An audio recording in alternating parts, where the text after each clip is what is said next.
first time since 2019, USL Championship playoff action has returned to Highmark Stadium as the top-seeded Pittsburgh Riverhounds host the 8-seed Detroit City FC in tonight's Eastern Conference quarterfinal, presented by Allegheny Health Network. Happy to have you along this evening with MLS veteran Jeff Attinella.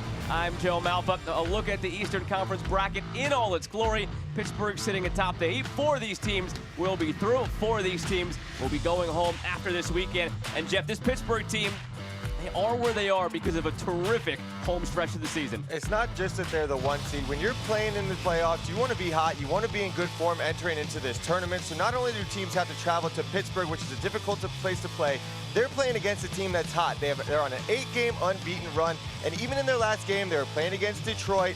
They played a little bit of a weaker lineup. They were able to rest some guys, and they were still able to get a result against the team they're going against tonight. It has to give them a lot of confidence as they start their playoff run. Bob Lilley has lifted a trophy in this league back in his time in Rochester, but since he's been with the Riverhounds, they've been in the playoffs every single year, but they haven't gotten past a conference semifinal, yet to reach an Eastern Conference final. If this is going to be their year, it's going to be because of Albert Diqua. It is. You need your star players to step up in the playoffs, and there is no bigger star player in this league, and especially on this team, than Albert Diqua. He has 20 goals on the season. He is the Golden Boot winner. They are the 1 seed in this tournament, and he scoring goals is the reason why. Bob Lilley needs his star forward. He needs his 9 tonight to be a menace in the box, and he needs him to produce if they're going to go a deep run in these playoffs. Well, you know, come playoff time, the recipe for an upset: play really good defense. Detroit City FC more than capable of that, and there's a chance it could be the 11th, 7 or 8 seed in the last 7 years to knock off a number 1 or number 2 seed. It's not going to be a walk in the park for Pittsburgh tonight. A big-time recent history of these major upsets, and the key for Detroit City FC is Maxi Rodriguez in the midfield. For me, he is so important for this Detroit team to pull off this upset tonight. You need a player who's able to unlock this Pittsburgh defense, whether it's through dribbling through lines, whether it's breaking lines with his passes, but really somebody that can settle the ball and settle the game down for this Detroit team. If they're going to pull off this upset, look for Rodriguez to be a big part of that, breaking lines, trying to break down the defensive block that Pittsburgh's had so much success this year. You're going to need him to have a big game out of the midfield for Detroit. Well, these teams met twice in the regular season. Pittsburgh won the first meeting, and a 0-0 draw between these teams just last week.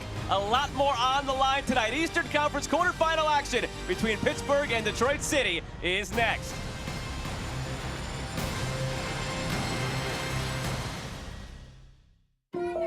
At AHN, we see you when everything's going great, and when that's not the case at all. We see you needing expert care every single day, and excited for all that's to come. At AHN, we see you.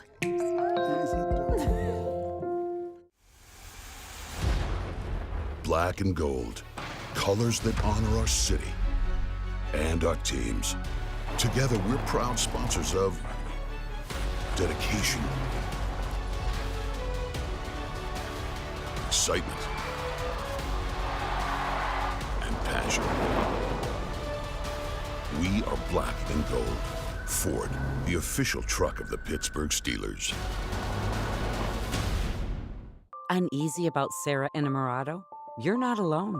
She started out with the Democratic Socialists of America. I've been a proud member since 2016. And still shares their extreme agenda. And she said this about us. My district is like poor folk who are racist. She wants a property reassessment that could tax families out of their homes. And even wants to put a polling place in the county jail. Sarah Enamorado? Soft on crime, wrong on taxes. Too extreme for us. We can't risk Sarah Enamorado. Getting the right new windows with Pella was simple. Yeah, when renovating a drafty old house, it can be hard to find great people. Our dedicated Pella advisor was a godsend. We had confidence in Pella. They sold over 5 million replacement windows and doors. So we knew our local team would be on top of every detail. And the installation was done in just a day. Mom, the kitchen sink's broken again. I wish Pella did plumbing. Hurry, replacement windows are on sale now. Schedule a free in-home consultation for details.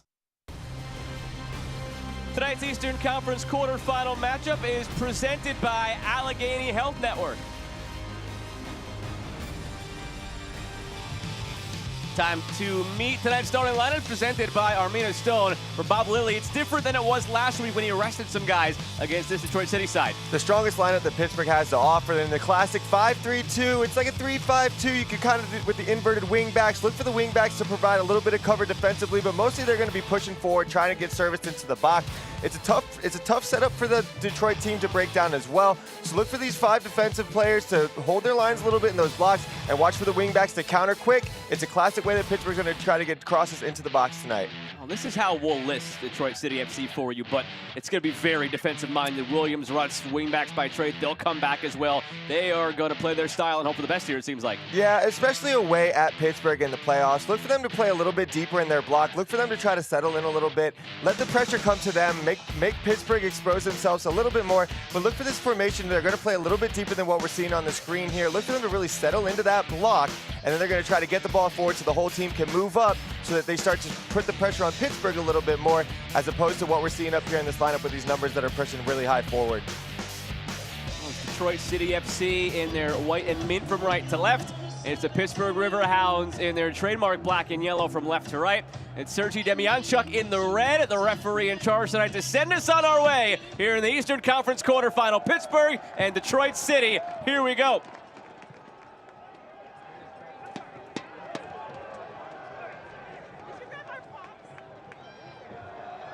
These teams have been separated by virtually nothing every time they've ever met.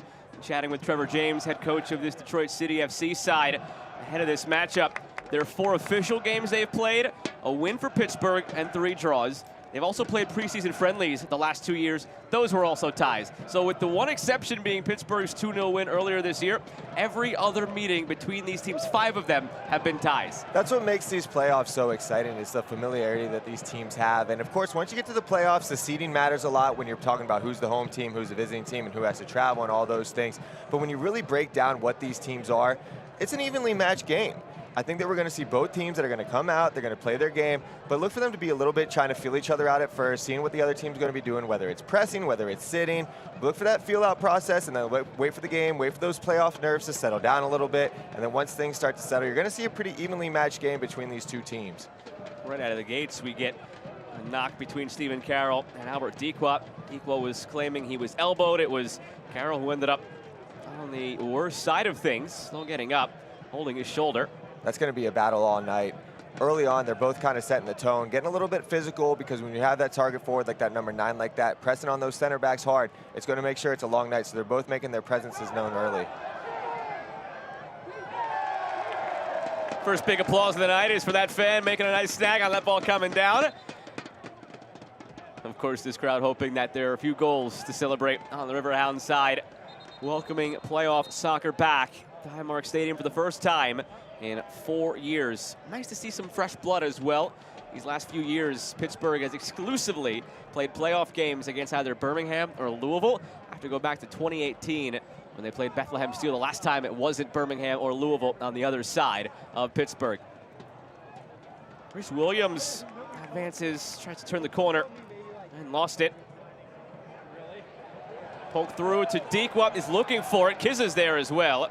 All the way back for Nate Steinwasser, been one of the top goalkeepers in this league now, 2 years running. He's up over the century mark in total appearances for Detroit City FC. Those are the situations there where Detroit has to be a little bit careful. You don't want to expose yourself too much attacking because you know that Pittsburgh's so good on the counter, especially with a guy like Dequa. He can hold the ball up, he can run at you with pace. You have to be careful exposing yourself so much in the back early on. Williams bends it ahead for Morris. Trying to get the overlap back to Williams.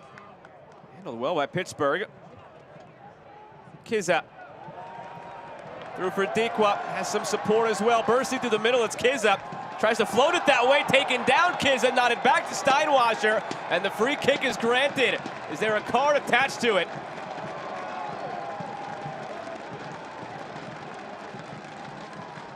Demyanchuk certainly thinking about it.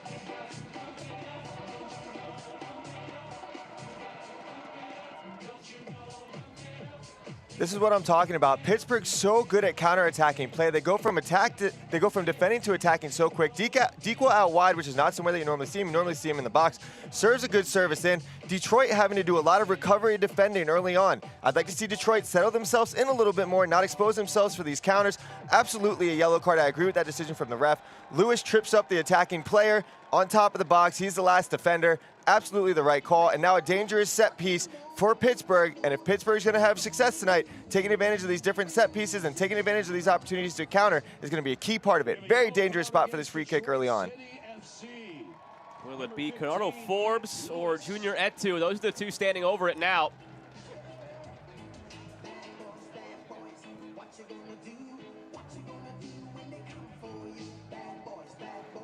These are tough spots. These are tough spots for a free kick. If you're the attacking player, I would honestly try to take the ball a couple steps back. It can be a little bit challenging to get the ball up and over the wall from this close. Skillful players can, of course, do it, but look for them to drive this ball because it's so hard to get that ball up and over a wall this close to the goal. Forbes or Etu?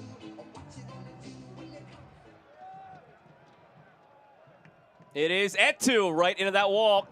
On the volley, Farrell puts it out of play. To your point, so tough to get it up and over. Tried to go with power, but he puts it right into that wall, Etu. It is. Those close free kicks can sometimes be deceiving. In those situations, especially as a goalkeeper, you want your wall to have that set up because it's so hard for an attacking player to get the ball up and over a wall that close to the goal mouth. So if I'm the attacking player, of course, I was a goalkeeper. I never really had the chance to take many free kicks. But on the receiving end of it, if you're an attacking player, you might want to, if you're that close, try to drive the ball, try to have the goalkeeper make a save, force the goalkeeper to do something because it is so challenging to hit that free kick up and over. Challenging to hit the goal kick as well, apparently.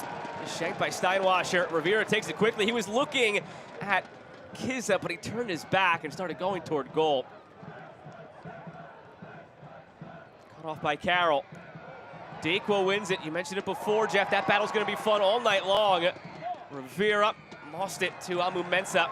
And we'll take a look at tonight's keys to the game, brought to you by the premium light lager that embodies all things black and gold, IC Light.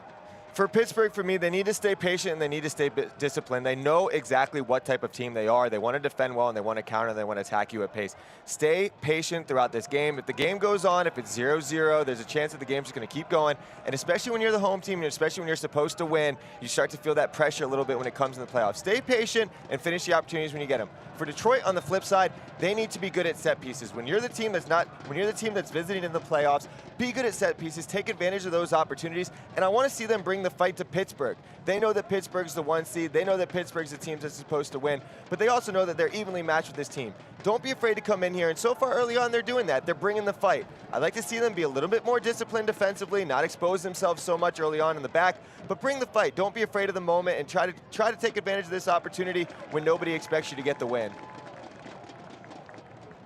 Last week, Pittsburgh felt they did not move the ball enough on the deck. Part of that is Bernardo Forbes was not in the starting 11. He got the week off with the shield already wrapped up. Some rest before this one tonight. So they're hoping that can unlock things for them offensively against a tough team to break down in Detroit City. To your point, this Detroit City FC side doesn't want to be as, maybe afraid is not the right word, but cautious, knowing that last week a draw was potentially enough to get them through, which it did because Miami went on the road and lost to Sacramento. So they knew a draw would be enough possibly last week. A draw technically could be enough here tonight. You go to extra time, go to penalties, but they know it's there for them if they find that counter. They don't want to be as cautious and just sit back tonight. And you're seeing that early. I like what I'm seeing from Detroit early. They're pressing. They're not afraid to press right now. Of course, you want to be careful in the back. I don't want them to expose themselves too much. If you're the coach, you don't want to leave those gaps for that counter. But they're pressing high right now and really bringing it to Pittsburgh. On the long throw to nods it away. Forbes sends it out toward Dequa. Forbes. Kizza was the hero last year in the playoffs. Edward Kizza finds Mark Ibarra.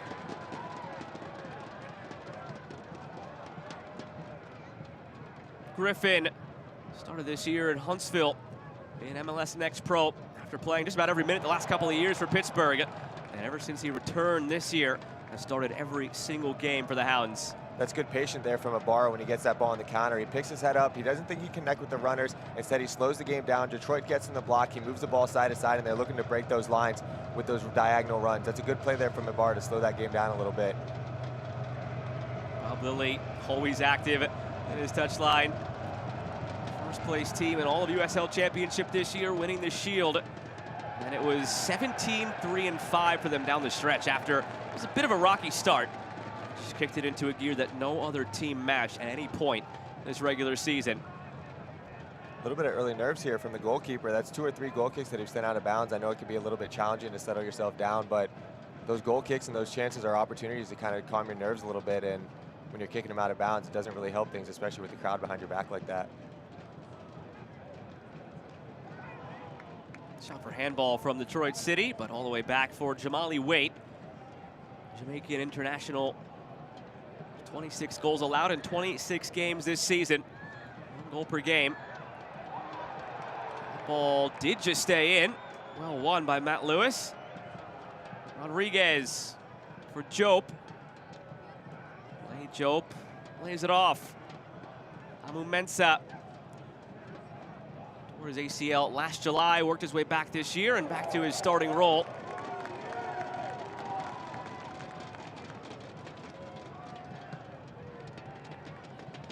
Detroit really not letting Pittsburgh settle down at all. Every time that there's a pass, they're pressing. Anytime that their backs are turned, they're pressing high. I like what I'm seeing from Detroit here early. Not afraid to bring the game to Pittsburgh a little bit. Forbes. A lot of space here for the assist king in USL Championship history. Finds Etu. And it's back out for a corner. You talked a bit about it with Trevor James, Detroit City FC head coach. If it's an advantage for them that they've basically been in playoff mode for a few weeks, whereas Pittsburgh has been coasting a little bit now with the Shield in hand. Maybe that's what we're seeing early on here, this Detroit City FC team flying and Pittsburgh taking some time to get into it. Yeah, I think especially what we're seeing here is they talked a lot about how last week the game was a little bit more reserved.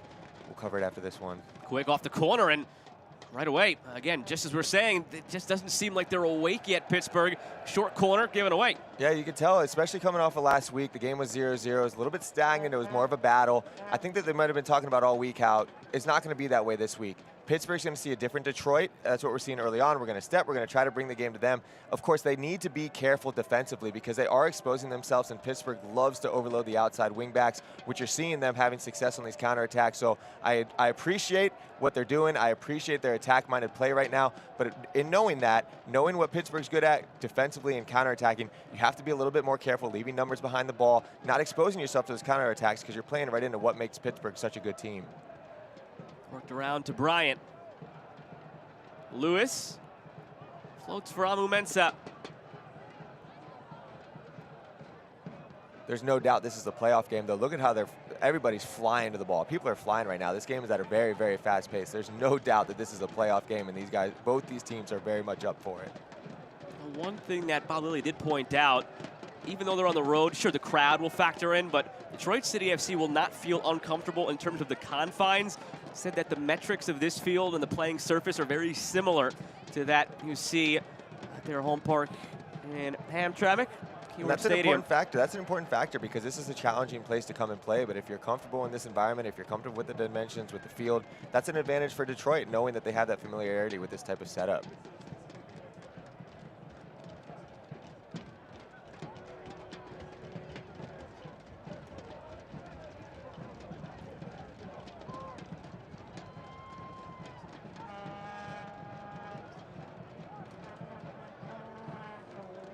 Goals have come elsewhere so far tonight. First conference quarter that kicked off in the East was Memphis and Louisville. They're just beyond the half-hour mark at 1-1. Favorable bounce here for Ben Morris. Touch takes him wide. Tries centering for Rodriguez and dispatched by Joey Farrell. Mensah, maybe more possession early on than we thought we'd see from this Detroit City FC side.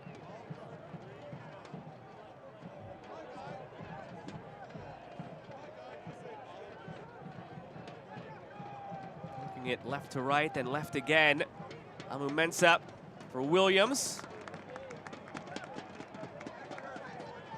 You can tell early on, Detroit's trying to move the ball when they're establishing that possession in their back line. They're moving the ball side to side, trying to draw that Pittsburgh team out so they can play that diagonal ball to break those lines. It's all about trying to get this block that Pittsburgh's able to set up, moving side to side, so that you're able to either draw them a little bit higher or you're able to create those gaps in the midfield. So then you could split those lines, break that initial line of pressure, and then drive at the back line with a little bit more pace.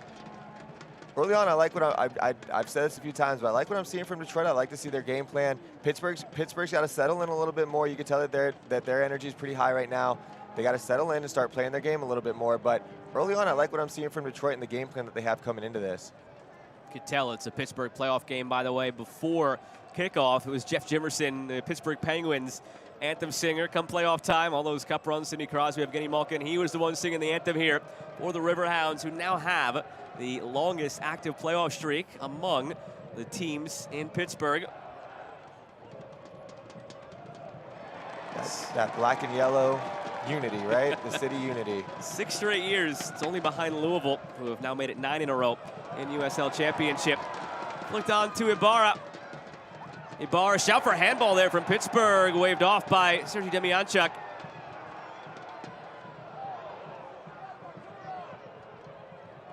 Pace of Williams, gets by Farrell, has some help, cleared out by Dos Santos, and a yellow shown. It's maybe one worth taking, because if he doesn't take him out, it's maybe a 2-on-0 behind it. Good back and forth action there. It starts with Pittsburgh in the attack. They turned the ball over, they had good numbers, and Pittsburgh exposes themselves a little bit more in the back. Here's that build-up we were talking about with Pittsburgh. For me, I think that's a good no call. His arm is tucked into his body, kind of bounces off his elbow. But Williams here with a good bit of individual effort, able to avoid the 2 defenders for Pittsburgh on the counterattack. Dos Santos with a good late challenge. It looked like he got at the ball first. I'm not so sure, but anytime you have a hard challenge like that and leave it up to the ref, that's up to the ref's discretion. But for me, that looked like a good challenge. But this is what I talk about, a key to the game. This is an important factor here for Detroit. Can you make the most of your dangerous set pieces? First one in a really good spot. Your main man, Maxi Rodriguez, standing on it. Second on the club in goals this year. Team high in assists. Made his way back to USL Championship just last year when Detroit City FC came over from Nisa. After starting his career in this league with San Antonio and Richmond. Now back again. Talisman in the midfield for this team for 2 years. Serves a good ball. Was loose for a moment. Now Forbes will help work it clear. Pittsburgh wants to get out of transition, but Kizza, a poor touch. Yeah, you like to see that service, break that first line a little bit more, put it a little bit higher so that you give your bigger guys a chance to win that header in the box. Alluded to it earlier, Kizza the hero last year in the conference quarter against Birmingham. Tied the game in the 90th minute to force extra time. In extra time, down 2-1, tied it in the 116th minute, and then the 10th round of penalties scored the winning penalty. Loose, poor clearance, Dequa blocked! Momensa tries to get it clear and does. Nightmare of a clearance effort. Fell to the Golden Boot winner, and he had his shot blocked. What an important block that was. The ball, this is what happens when you have good forwards, when you have good number 9s. The ball finds their feet in dangerous spots. It looked like that had eyes for the back of the goal, but a good last-ditch effort there from the Detroit defender to get that block. He does a good job keeping his feet, not drawing any fouls or anything like that, but being aware that the ball is going to take a deflection. It's a good cross in. Unlucky on the clearance here. Just an absolutely great piece of defending there on that block.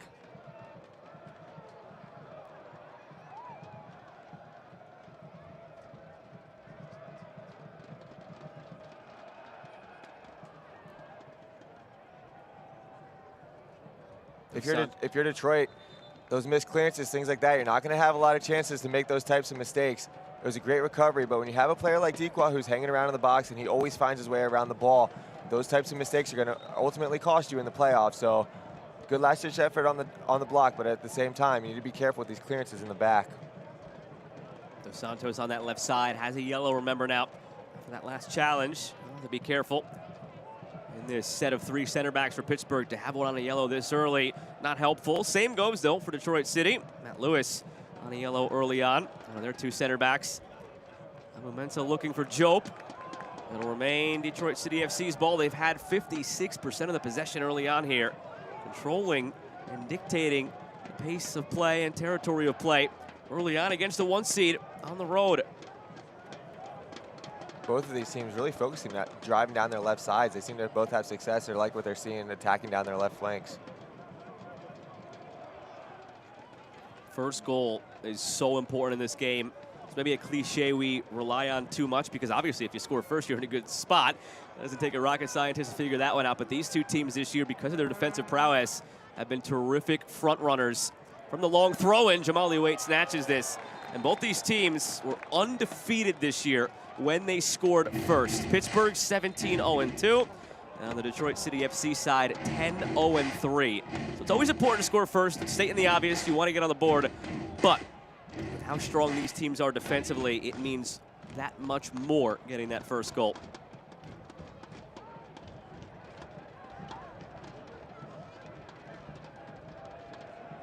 Here's Steinwasser. It's a nervy first 20 minutes on the goal kicks, but gets this one clear with no trouble. Passed it right back down that way by Ordonez.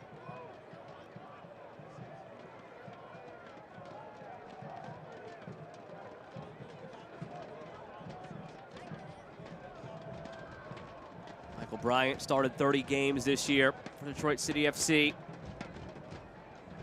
Had a career in Nice entirely before the move to USL Championship for this club.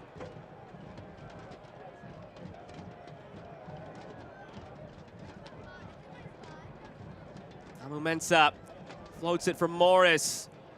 Team leader with 7 goals this year lays it off for Williams, and it's just wide. Slowly bouncing. Awkward a hit, but it had Jamali Waite scrambling. The Riverhounds would like to wish a happy birthday. Good opportunity here. Mensah starts this attack. The left defender finds himself in the midfield on the right side. Missed clearance here from Pittsburgh. It's a good effort. It's a good look. A little bit of a bouncing ball. Those could be tough on the turf. But if you're Pittsburgh, you have to value this ball a little bit more. You can't be giving up these opportunities. That's always going to be a tough shot on a bouncing turf like that to try to open your body up. But gives it a good effort. Caught the goalkeeper scrambling a little bit. Worth the effort, but a couple missed clearances here early on for both teams. You have to be a little bit more careful in the back. Don't want to be gifting chances, especially with so much on the line. Detroit City FC went on the road to Memphis in the opening round last year and gave them all they could handle. It took a 72nd minute goal by Memphis to finally break through. Yazid Matthews, who's available on the bench tonight for Detroit City FC, equalized 5 minutes later. And just when you thought that game was headed for extra time, and who knows what comes with that once you get into that territory, Memphis scored in the 88th minute, and then exclamation point when Detroit City had to open up, scored again 90+4. 3-1 finish, but much closer than that scoreline indicated last year.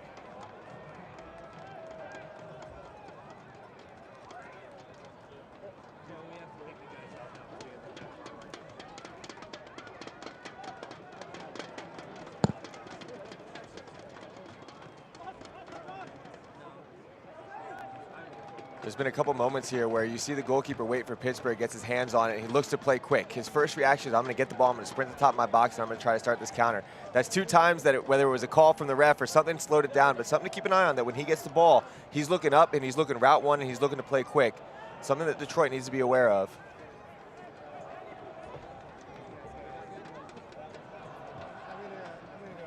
It's been an interesting year for Jamali Waite in goal. And you can attest to this. Sometimes the most difficult games for you, Jeff, are when you're not really asked to do much. And with the way Pittsburgh has possessed the ball this year and how stout they are defensively, he hasn't faced all too many shots. He went through his 26 starts this year, only having to make 41 saves, and he only allowed 26 goals. So you've got a goals against average of 1, which is a really strong mark, but then you peel it back and you only had to make 41 saves this year. It's a lot of inactivity and then springing to action, and has to spring to action here to clear this one. That's one of the things about goalkeeping. You just got to keep your focus, and sometimes it's hard to keep your focus when you're not getting called into action. So the way that you do that is through communicating, it's through playing off your line a little bit, getting yourself involved in the best ways that you can so that your mind is staying sharp and staying engaged in the game.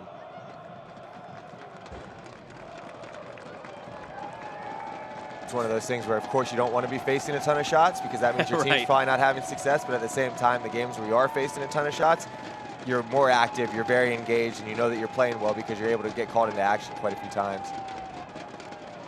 You're never going to tell your guys to let a few through, but sometimes it doesn't hurt, I suppose. Maybe a pass back from time to time just to get the feet involved. That's it. Long throw to deal with this time. Sent in by Bryant. Hesitation off the line initially from Waite. And a handball called against Detroit City. Started off his line, then started backtracking. Caught in no man's land. Fortunate. was not popped up over the top his way. That could be one of the hard parts about goalkeeping as well, because you never want to chase the game. You want the game to come to you. You don't want to have to go chase the game. And you know, when you're dealing with long throws, that's one of the most difficult things, because that ball is just floating in the air and it looks like almost like a rebound in basketball. I'm going to go grab this, but there's always so much traffic in front that it could present a challenge for you. Forbes has the overlap from Etu, slots it inside instead. It's blocked. Etu centers, deflected over Dikwa. And a foul called against Rivera.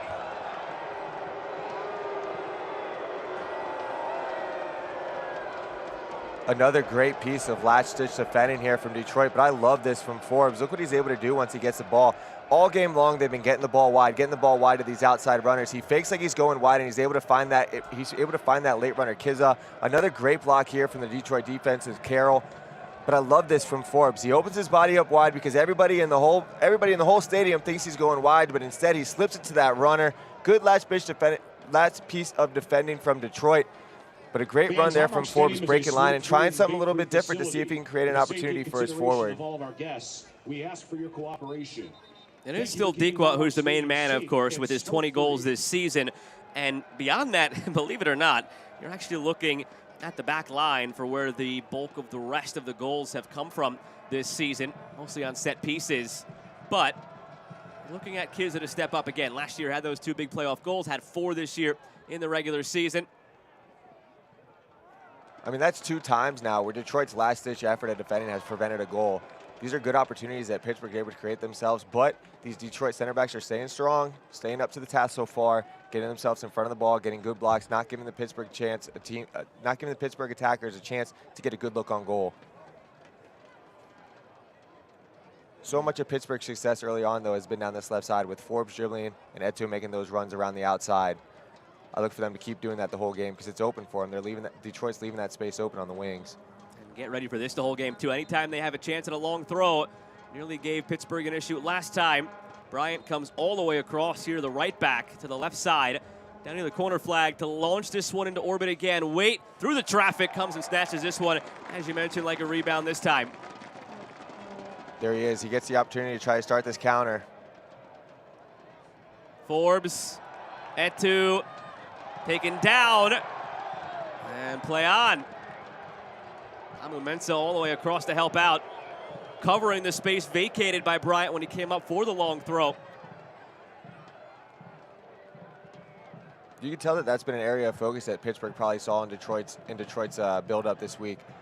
If Wade's going to get the ball, he's going to play quick. He's been trying to do it every single time that he gets his hands on it. So if you're Detroit, you have to be wary of that. You want to throw numbers in the box for these long throws, and you want to take advantage of these set pieces, but you have to be switched on because you know the ball's coming, and you know it's coming out quick.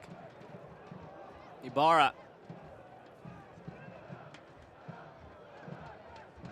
Ibarra, the only player for the Riverhounds to play all 34 games this year. Going back to last season, this is his 41st consecutive appearance for the Riverhounds. Or a coach in Bob Lilly who tinkers so often with his lineup. And for a team that is very deep, constructed really well, it's a testament to the player Ibarra is to make it 41 straight appearances. Also have to factor in health into that equation. Other players like Renato Forbes surely would play every game if they could, but health sometimes gets in the way of that. So he's been healthy, and he's been a model of consistency, Ibarra, for the Riverhounds. Here he is again. Kizza goes down, play on. Forbes trying to thread the needle for Dikwa. Shoving after the fact between Lewis, who's already on a yellow, and Forbes. Yeah, he needs to be a little bit more careful here in the defending in the back. I'm surprised that the ref gave the advantage on that one because it looked like a pretty clear-cut foul, especially as a player who's sitting on a yellow card as the last line of defense. You need to be playing a little bit careful. I appreciate playing tough, but you still have to play smart. It's 1-1 at the half, by the way. And the match between Memphis and Louisville. Bruno Lapa, Cameron Lancaster, your goal scorers for Memphis and Louisville, respectively. I believe it was 30 seconds in officially that Memphis scored. And then Lancaster equalized for Louisville.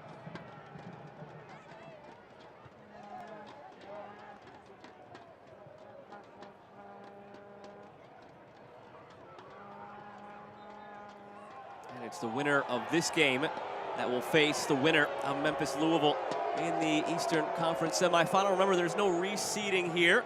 If anybody had gone through the league-sponsored bracket challenge, you'll know that. It's a straight bracket all the way, no reseeding. So Memphis-Louisville winner will take on the Pittsburgh-Detroit City winner. And likewise on the other side, the Tampa Bay-Birmingham winner will take on the Charleston-Indy winner. Charleston will play tomorrow. Tampa Bay-Birmingham is about set to kick off. We'll let you know when it does officially. But that kickoff is minutes away.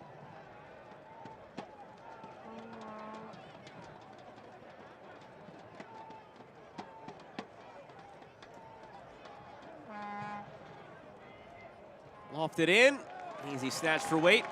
And here are the moments, like you mentioned, Jeff, where you can keep yourself involved. It was otherwise been a quiet night for Jamali Waite. He's done a good job. We talk about before the game how Detroit needs to take advantage of these set pieces as well. One of the things that you could do as a goalkeeper is you could play strong off your line. That's 2 of the last set pieces that he's been able to cut out and just causes no problems for his defense. He's able to play strong off of his line. And again, looks to start the counter. Detroit is throwing a lot of numbers forward, especially on these set pieces, which I appreciate. You have to take advantage of these opportunities, but knowing that every single time that Waite's able to come get that ball, he's going to start a counterattack, which he's done a good job, and he's alleviated a lot of the pressure that Detroit defenders have to deal with on these set pieces that are lofted into the box. 7 shots, none on target for Detroit City FC last week. 8 shots, 1 on target for Pittsburgh. This one floated to the backside. Rivera sends it back where it came from. So 1 combined shot on target last week, and now through a half an hour here, no shots on target yet tonight. Knew it was going to be tight coming in with these teams. We actually asked Bob Lilly if they intentionally held anything back last week, knowing that they might be facing Detroit City again this week. And at this point, they played 33 regular season games before last week. The tape is out. You know a little bit about each team, but was there anything withheld so as not to show your hand if it'd be a playoff team you play the following week? And he said, no, there was nothing like that to disguise. Just a few guys they wanted to rest, and that was the extent of it. They didn't defend in a different way. They didn't put out a different formation. There was no concerted effort to hold anything back against Detroit City FC last week. It was just a tip of the cap from Bob Lilly to Trevor James and this Detroit City FC side that they are a team who deserves to be here and probably could have and should have been higher than they were. Not fighting for it on the last day as they ended up, but a team that would be a worthy foe tonight, and that's how it's been through 30 minutes. I think that especially when you're talking about this level of play, any single time that a player is able to get on the field and have that opportunity to play in a game, they're always trying to win. They're always trying to get that result. But for Pittsburgh, it's an advantage to be able to rest your players, maybe not have some of your guys go 90 minutes so you can save their legs. But on the flip side, if you're Detroit, we talked about it in the open, they've been playing playoff ball for a couple weeks now. They need these results, so they're used to these types of moments. Another set piece, another grab for Jamali Waite. That's a great bit of goalkeeping. He starts high off of his line. It's a set piece that's in a dangerous area, but he knows that a cross is coming in. He's starting high off his line, and he's been doing this all season long. So even though the saves aren't there, it's things like this that are such an important part of goalkeeping that it eases your back line. Those are headers that your center backs don't have to win. That's a calming presence that you have in the back that you know if there's a ball crossed in like that, then my goalkeeper's going to be off of his line. He's going to be able to win it, and he's not going to have to deal with these headers, not to deal with these tough, difficult situations. On the flip side, if you're Detroit, you know that he loves to come off of his line. Try to get these set pieces a little bit higher up, or maybe you try something a little bit different from just dumping the ball into the box because you know the goalkeeper is so strong at coming off his line and winning these balls. Amu Mensah, he sends it long. And Jamali Waite will let it out for a goal kick. Mike's Beer Bar isn't only home to the famous Steak on a Stone, but is also the official watch party location of your Pittsburgh Riverhounds. Meet me at Mike's.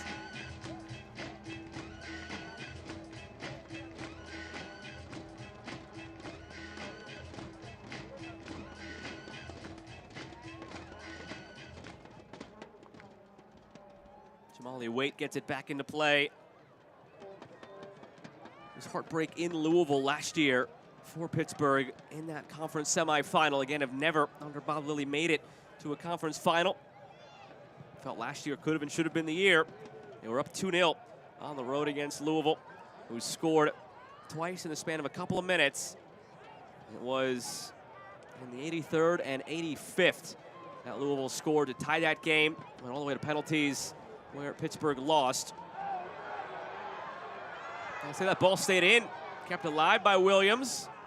Back for Jope, all the way across for Bryant. Michael Bryant, the service, headed away by Farrell. Rutz. There's Kizza at 2. Tight quarters there, but Forbes plays out of it.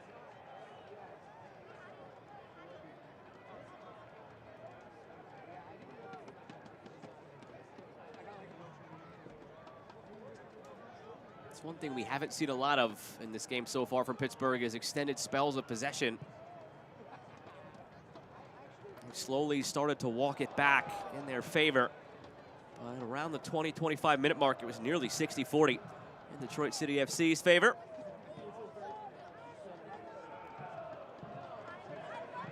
Jope looking through for Williams, almost split the gap between Rivera and Ordonez. Arturo Ordonez holds strong. Good bit of defending there from Ordonez. He knows that Williams on his back shoulder, but he also knows that he has his cover, so he's able to slide and cut out that passing lane. Looking for Dequa. Was that 2? Rutz knocks it ahead.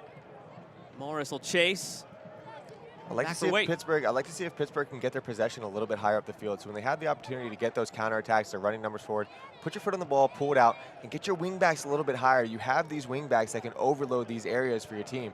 Get these wingbacks a little bit higher, establish a little bit more possession, a little bit more control when you're on the attacking half of the field, so you can start moving the ball side to side. And that's when you start to overload those wingbacks, overload those outside backs, so you can get those crosses off, so you can take advantage of Dequa in the box. That's where he's a menace. That's where he's able to score his goals. Get these opportunities to get these crosses off so you can get him in the box by overloading these outside back defenders for Detroit, because you have the numerical advantage when you're able to do that.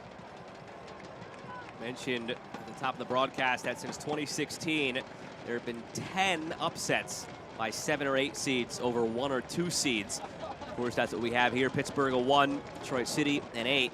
This game is starting to feel eerily similar to one of those games I was on the call for 2 years ago when El Paso at home fell to the Oakland Roots. You had an El Paso side that was good defensively all year, and a Roots team that was good defensively late on. It took some time to figure that out, but they were playing better defensive soccer as the year went on, and it was just about 60, 70 minutes of what we're seeing now, just two teams feeling each other out, not wanting to make the mistake, but still within that playing with high intensity. All it took was one counter late on in that game, about a quarter of an hour remaining. Roots went up 1-0. Shielded out the rest, and almost feels like that's what Detroit City is playing for here. You can't blame them for it. They're compact defensively. They're looking for their moments on set pieces or long throws the other way, and all it would take is maybe that one, and all of a sudden, you've got a team that believes in itself. Top 5 in the league in goals allowed this year. They've done a good job so far, though, of bringing the game to Pittsburgh, right? So in the first opening minutes, they were pressing high. They were kind of on the front foot. And they know that Pittsburgh wants to try to catch them on the counter, so they've done a good job of neutralizing that. There have been opportunities where Pittsburgh, there's been some last-ditch efforts in the defense for Detroit. But Pittsburgh has had some opportunities where they're outnumbering the Detroit defense, which is what Pittsburgh's trying to do. But since the first couple, Detroit's gotten a little bit more control in the back. They've been able to have those numbers back a little bit more defensively, maybe not pressing so high. So far, the counterattacking play from Pittsburgh, although they've created 1 or 2 opportunities that Detroit's had to have a last-second block, it really hasn't been there as much as I would have thought. So I think Pittsburgh, like I said, they need to establish their possession a little bit higher up the field, because this route one plan hasn't really been working too far so early on for Pittsburgh. And a free kick awarded here in Pittsburgh's favor. I talk about it for Detroit, but this is an opportunity for Pittsburgh as well. This is playoff soccer, and set pieces are so important. You have to value any opportunity that you have to get a set piece in a dangerous spot. So these are important for Pittsburgh as well, to create opportunities from these situations, from dead ball situations. And they get great production out of their center backs. Here's a look again at the foul against Amu Mensah. He's also yellow carded, I guess, for that late lunge there with his left knee. Watch his left knee come into the leg of Rivera. Yeah, just a little bit late there. I think it really could have gone either way on that one, but Pittsburgh gets the benefit of the call on this one. They've gotten a lot of production from their center backs. Joey Farrell, 3 goals. Arturo Ordonez, 5 goals. Bulk of those all offset pieces, and then obviously the big target, and Dequa with 20 goals on the season. So dangerous on set pieces, especially when you've got USL's all-time assist king in King Canado Forbes standing on the free kick. Back-to-back years for Forbes. with over 10 assists. Only player in league history with consecutive seasons topping double-digit assists. So a recipe for success on these set pieces when you have those targets and you have this man pulling the strings. And one of their targets, Ordonez, is being sent over the bench. You wonder if there's some blood on his kit. He's working now with the trainer, cleaning something up. Demjanjuk sent him off to the side. So one of their big target players here is off to the side right now on this set piece. Forbes, driven ball in. Handed away by Carroll. Knocked back in, laid off by Kizza, and cleared.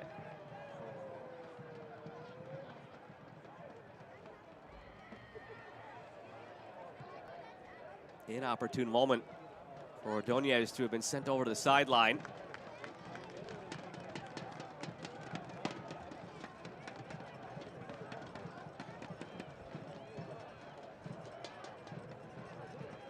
Match has kicked off now between Tampa Bay and Birmingham in your 2 versus 7 meeting.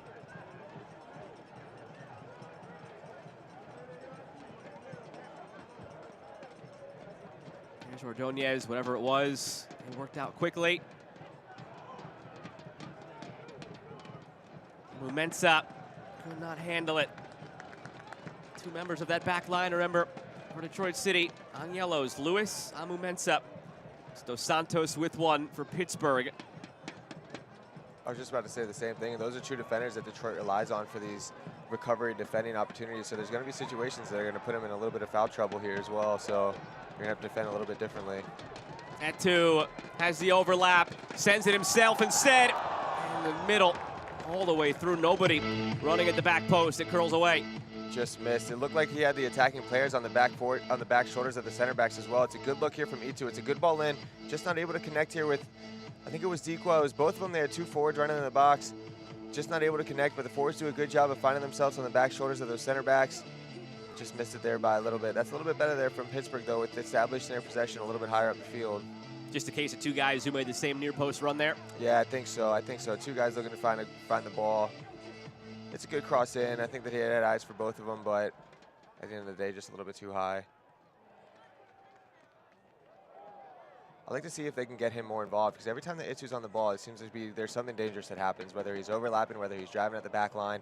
It seems like every time that he has the ball, they're able to get something off of it, whether it's an opportunity in the box, whether they're able to establish the possession. So I'd like to see Pittsburgh get him a little bit more involved if they can, and the same with Forbes as well. Every time that Forbes is on the ball, he's able to create something. So try to find these players for Pittsburgh that are able to create, so you can put the game in their hands a little bit more, so you can get these opportunities in front of the net.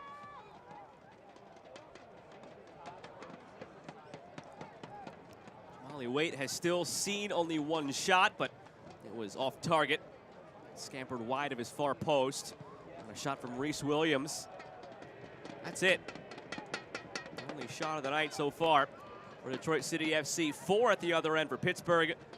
Also none on target.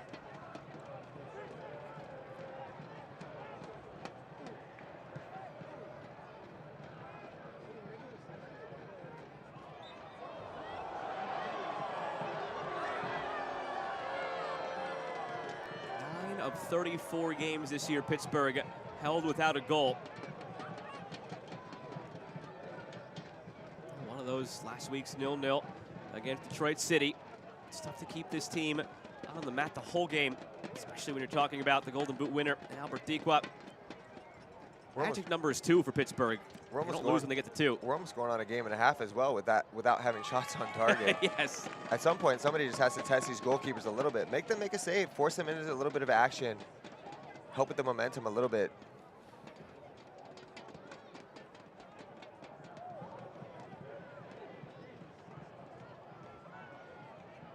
Turn from Williams. Back for Jope, looking in for Morris. Goose egg still, and shots on target.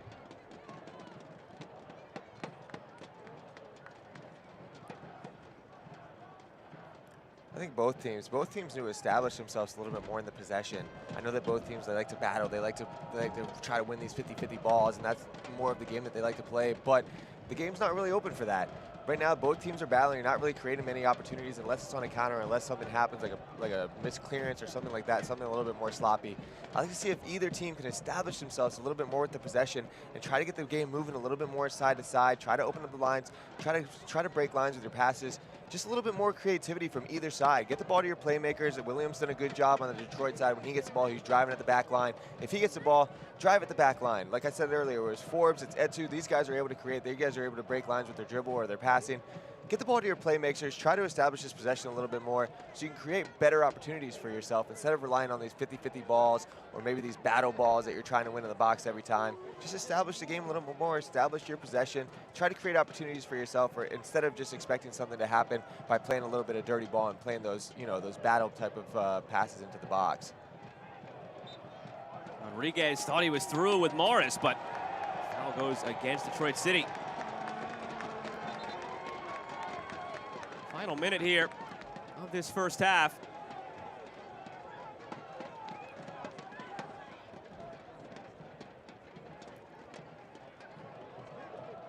Yeah, it really could have gone either way on that one. I think it's a little ticky-tacky of a foul, but when you're grabbing somebody's arm, when you're pulling somebody like that, and it leads to a counter-attacking opportunity, I can appreciate the ref calling that foul, because you don't want something that's 50-50 like that to lead to an opportunity on goal, especially in such a tight, contested game.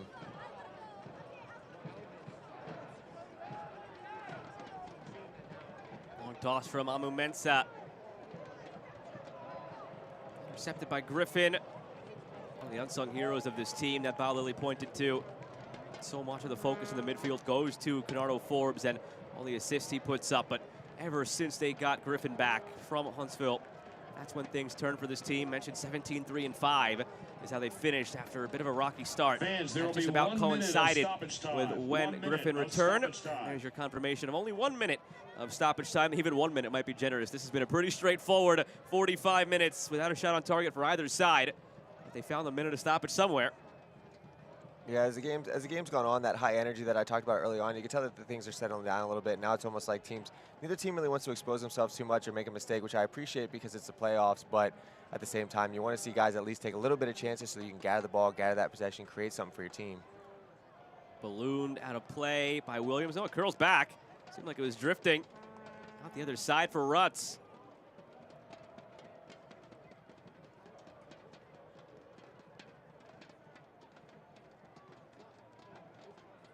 Morris knocked away by Dos Santos. Maybe one last chance to stride it out here for Pittsburgh. 7 seconds of stoppage time to go.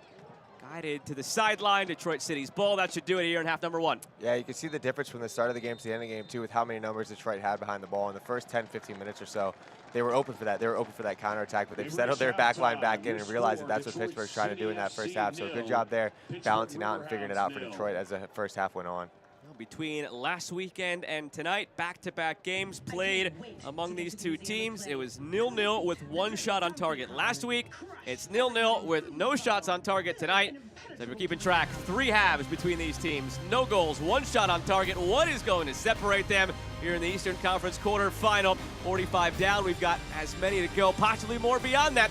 So Riverhounds and Detroit City FC scoreless through 45. Halftime brought to you by Highmark is on the way.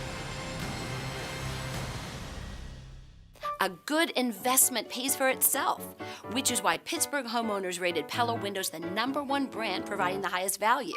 Here's a good value, too. Call 855-77-PELLA, PellaPittsburgh.com. Pella, the clear choice. Tractor trailers are some of the most dangerous vehicles on the road. There are federal rules for load sizes, driver's hours, and maintenance for a reason.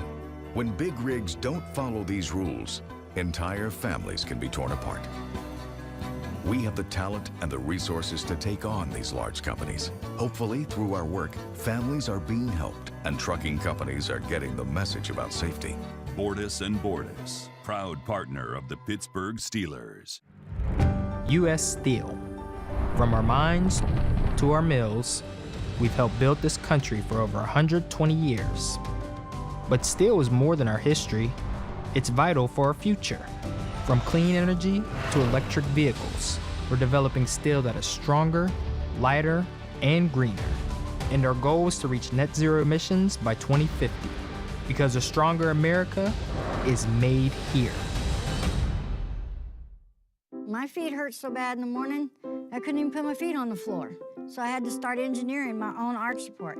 So I got that, then I put this in there, this one. Finally, before I added another one of these in, I went to Good Feet, and they gave me this. So I built all this together to engineer a solution to my pain. And if I'd have just gone to Good Feet, I'd have been better off in the first place.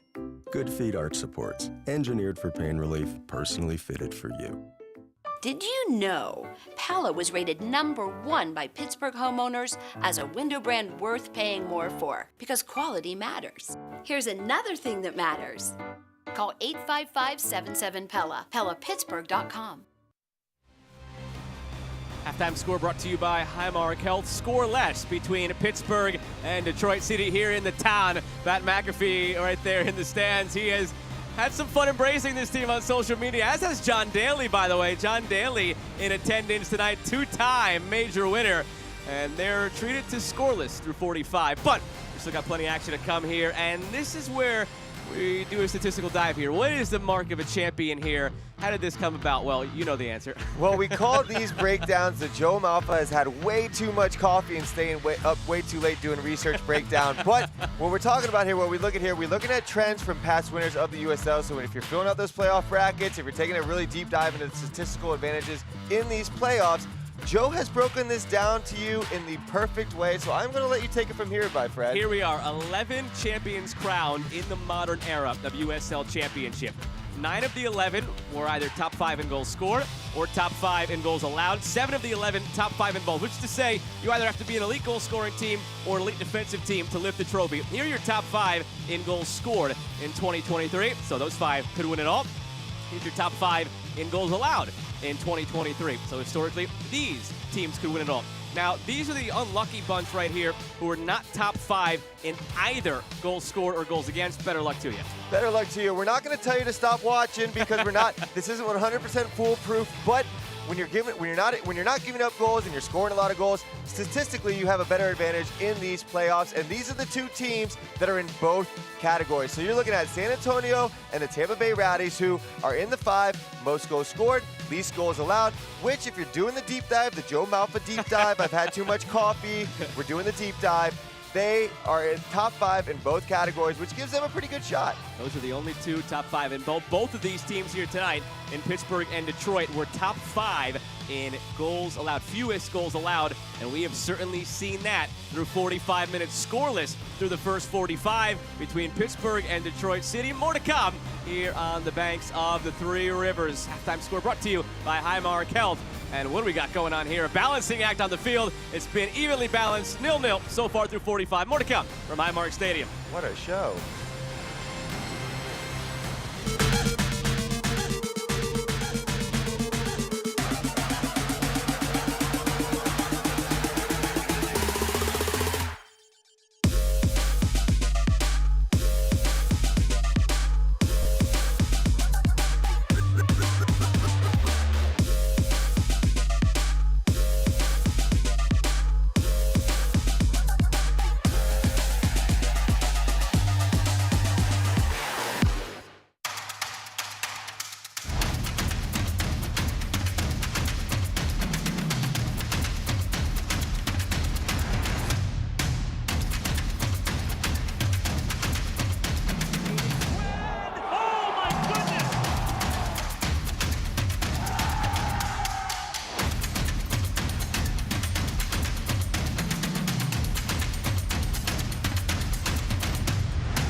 We all have goals. But let's be honest, most of us aren't going to be professional athletes. But if your goal is to finish your degree, we can help. Come to a university that puts your goals first. Bellevue University, your partner in finishing goals. The battle starts today. Wheeler tries to help it along. It's Enriquez in the middle. It's Jairo Enriquez! Oh! Cuejo! Oh my! Now, it's time to fight to the final whistle.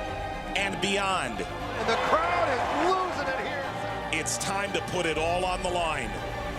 It's time to shine. The first thing I'm gonna do at the Museum of Play is scale the beanstalk. No, wait, the giant Etch-a-Sketch. Yes, maybe the video game arcade. Oh, who am I kidding? I'm riding the choo-choo. Whoop, whoop! Yeah. The Museum of Play really is the ultimate place to train. Get it? With so much to do and see, everyone loves the strong National Museum of Play in Rochester, New York. Welcome back into the Highmark Health halftime show. Scoreless through 45 between Pittsburgh and Detroit City. Not the case in the first Eastern Conference quarterfinal. The kickoff tonight between Memphis and Louisville, and certainly not the case in very quick order. 30 seconds in, Memphis got on the score sheet. Caught them sleeping a little bit here. Memphis did when they're going against Louisville here. The ball comes in, and you're going to see one of the more unusual goals we've seen all season. Bruno Lamba literally just runs into it and finds its way to the back of the net. Hits him off his chest. He does a good job getting on the defender's back shoulder. Runs his way right into a goal. It finds the side netting. It's a great finish when you really think about it, off the chest into the corner. But Louisville does have a response with an absolutely stunner of a goal off the corner kick. Cam Lancaster is able to drive the ball across his body, finds all sorts of holes in that defense. Absolute great finish. A little bit more back and forth action here from these two teams. It's a hot start for both of them. Louisville doing a good job responding to that early goal there for Memphis. So 1-1 in the 63rd there. 0-0 in the 26th between Tampa Bay and Birmingham. Your other match in the East will come tomorrow. We'll get there in a second, but then 3 games out west tonight. I mean, they're all great games, just the playoffs, but which of those 3 really sticks out to you?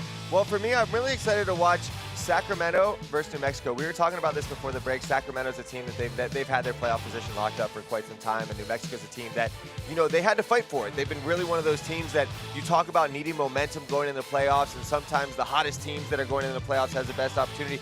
You're looking at a 1 seed that's been established for a long time versus a team that's been fighting for their lives for the last month. So anytime you have a matchup like that, those are always very intriguing because you're not really sure how those are going to play out. Momentum versus rest, those are the interesting things to watch for in the playoffs. So I'm really excited for that one. I'm calling my shot here. I think New Mexico pulls off the upset tonight. I really do. The way those teams have been playing. Don't come at me. I try to stay out of it, but I feel strongly about New Mexico tonight. Usually anytime I do any type of prediction, the exact opposite happens, so I'm not going to predict anything, but we were talking about it before we came onto the broadcast tonight, and that is an intriguing matchup when you're talking about rest versus playing for their lives throughout the entire last month of the season.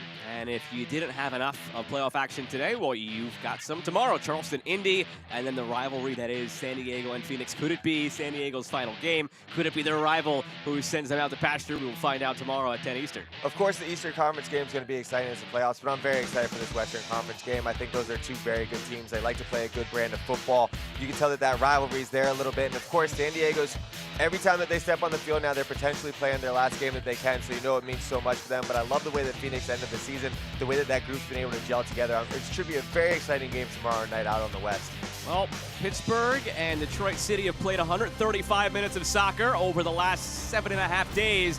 They produced no goals, 0-0 last week, 0-0 through 45. Will we see a goal tonight within 90, or will we play an extra 30? We'll find out. Second half is on the way.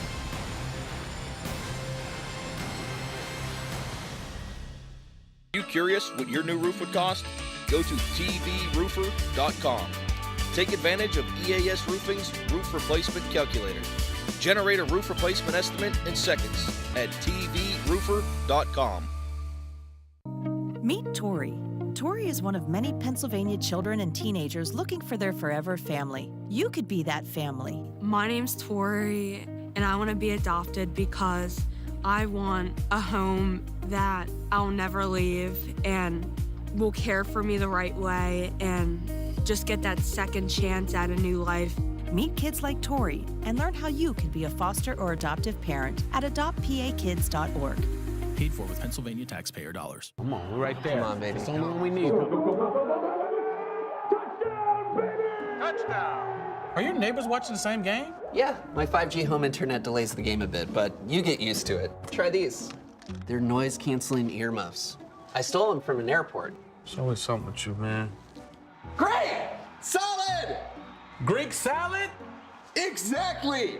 Don't delay the game with T-Mobile 5G home internet. Catch it on the Xfinity 10G network.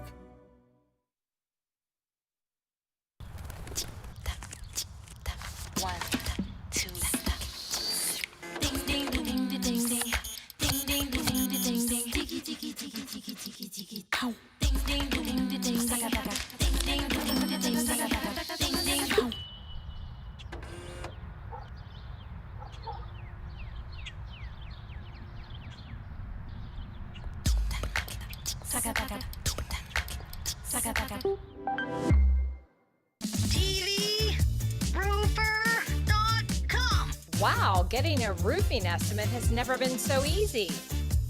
Has your roof been on your mind lately? Take advantage of EAS Roofing's easy-to-use roofing calculator. Black and yellow runs deep around this town, whether it's the Penguins, whether it's the Steelers, whether it's the Pirates, whether it's the Riverhounds. But right now, it is scoreless between the Riverhounds and Detroit City FC.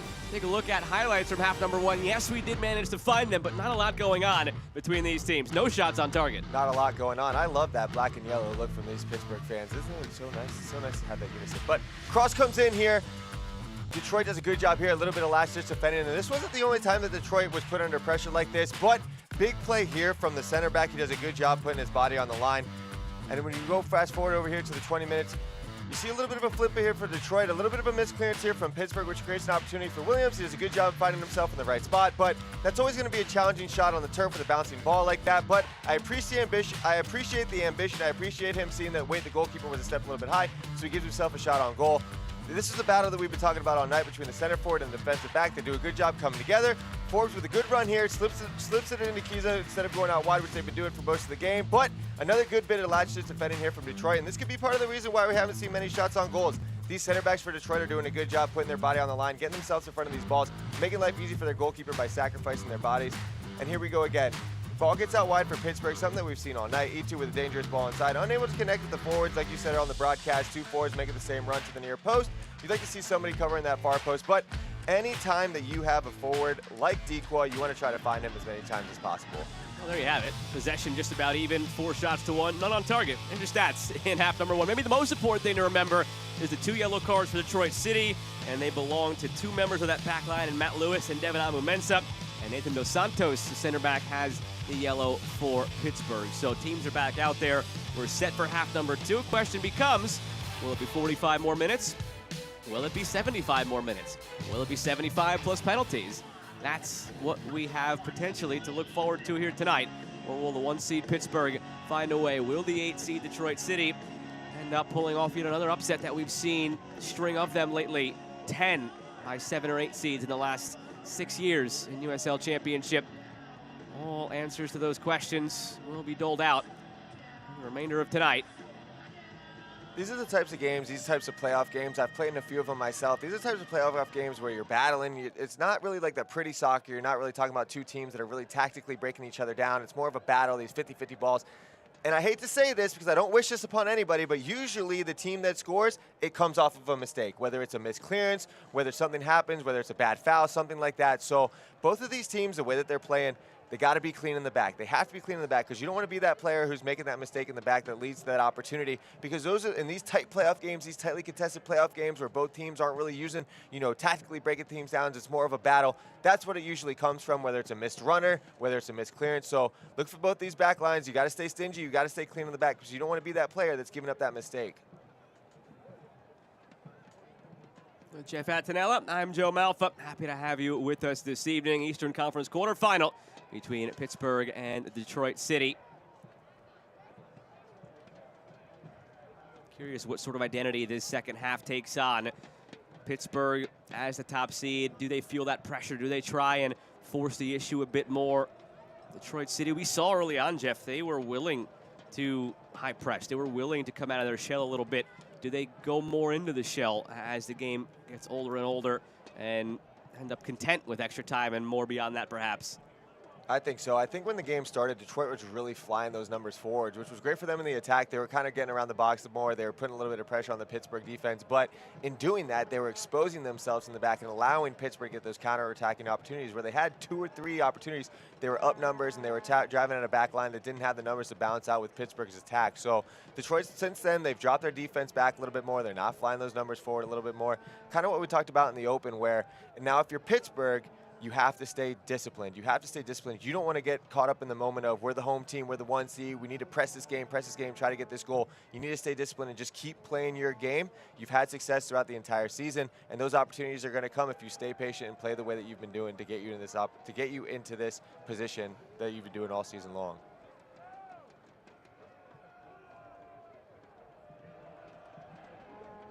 Nobody there as Kiza flicks it along. Plenty of options to turn to on the bench for both of these teams. You don't really get this far into the postseason if you don't have that sort of depth to carry you through a year. And both of these teams certainly possess that here tonight. Likes of Dario Suarez, Yazid Matthews, O'Neal Fisher with MLS experience, Richie Ballard, a winner of multiple titles here in USL on the bench for Detroit. On the other side for Pittsburgh, deep bench where Bob Lilly all year has actually felt that he has genuinely 22 starting caliber players. He's got sitting there Pat Hogan, Luke Biasi, Robbie Mertz, Langston Blackstock, Tolo Shawunmi, and JC Obregon. So plenty of depth on both sides. This is not one of those games that would taper off as the subs come in. Probably the exact opposite, where introducing 1 or 2 of those guys come the hour mark or a little bit beyond could spring this game to life. Yeah, I think look for one of those names that you mentioned to be the difference maker in this one, because you want to bring somebody off the bench who's going to create that energy, whether it's driving at the back line, and really just bringing a fresh look to what you're doing. So look for those players to play a huge role in this game coming off the bench.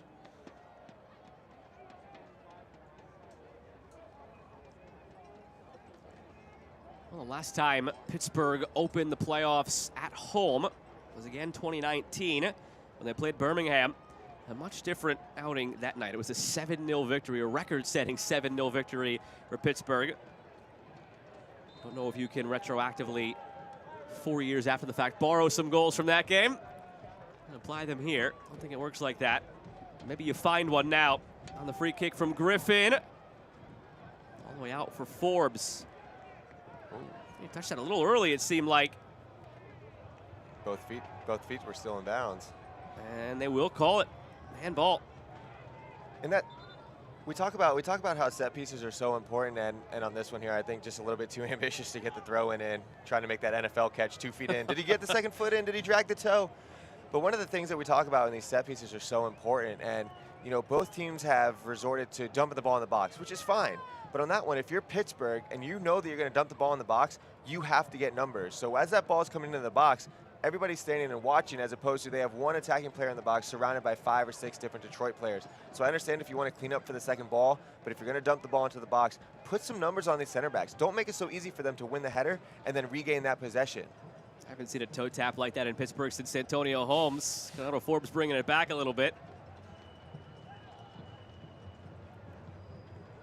That one has a chance to end up in the river. Looks like it did make it over the fence. Your first ball lost to nature tonight. I wonder if they have anybody like the San Francisco Giants games, the baseball games, where you're out there just rowing around. Maybe someone's racing to the ball right now. My favorite is when you see sometimes those party boats in the distance. You got the, what is it? You pedal to pretend like you're exercising while you're, you know, just enjoying some beverages. You know, we'll get a little bit of reference of every sport in here by the end of the broadcast. That's baseball. We got football covered. A Pirates jacket right there in the background. There you go. See, there's one of those big dinner boats coming now in the distance. Flicked on, and Jamali Waite, they keep it in. Oh, yeah. Almost. They're not going to like that. To a fault, actually, almost. Helped create an issue afterwards. Waite caught in the mixture of this one. The way he tried to save that ball is what proved to be the spark for all of this. Yellow card in hand of Sergei Demyanchuk. You could pick out any number of players in this melee right now who could be on the receiving end of it. Seems like it'll be Jamali Waite when all is through. I know that I should be defending the goalkeeper union here, but at the same time, Waite needs to calm down. Of course, you don't want his reactions. He's an important player for this team. You don't want anything that he says or does to lead to any type of cards or anything like that. But if you run this replay back, Waite had one hand on the ball to save that ball in bounds. So what Maxi Rodriguez is doing, he thinks he doesn't have his established possession. So when this ball comes in, you see how Waite gathers the ball, and he leaves his one hand out. His hand's out, it's on top of the ball, it's off the ball.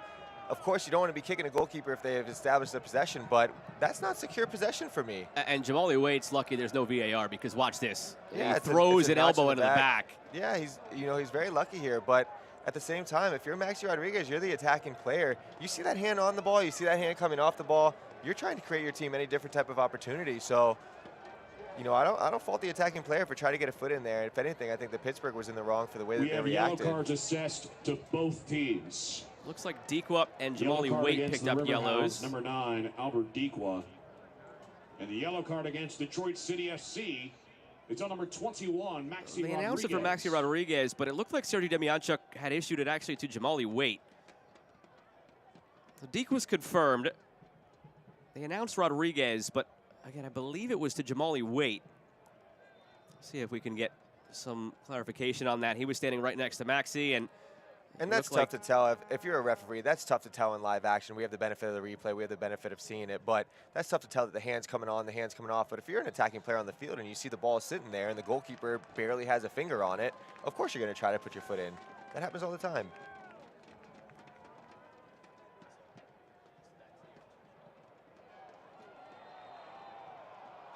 So they're saying yellow to Maxi Rodriguez there, not Jamali Waite. Let you know if that changes, but for now, it's Rodriguez and Dequa who picked up yellows there. And again, you could see from that last angle, fortunate there's no VAR, otherwise Jamali Waite was probably headed for an early shower. Yeah, goalkeeper love. Goalkeeper love.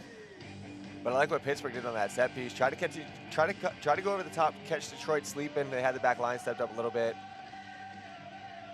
Attacking player got a little bit too ambitious getting behind the line for the offsides call, but things like that are how you're going to catch this game. It's going to be mistakes. It's going to be catches people sleeping, trying to get a quick play off. That could be the difference in this one.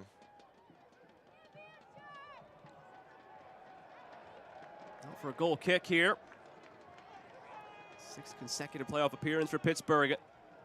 Under Bob Lilly since 2018. They've still yet to make a conference final, though, in the East. A couple of times they've advanced through to the conference semis. Both of those occasions they fell to Louisville last year in heartbreak, blowing a 2-0 lead with 10 minutes to play. Back in 2019, they lost to Louisville 2-1 in extra time. Also that year as the 1 seed, Pittsburgh. The Detroit center backs has done a good job so far of making life hard for Dequa. He's not able to get on the ball. He's not winning these 50-50 balls. Anytime that there's a chance that he's around the ball, anytime that there's a chance for him to establish that possession or try to win that header to flick the runners on, there's always somebody there. There's somebody on his back making his life hard. We saw that from the first minute of the game. A yellow card was picked up in the first minute of the game before doing battle with the center backs, and that's been the theme all night. If you're Detroit, you don't want to let their best players settle into a rhythm, and they've done a good job of that. Eventually, one of these long throws, they got to create something off of this because they've had about 6 or 7 of them. Long throw from Bryant.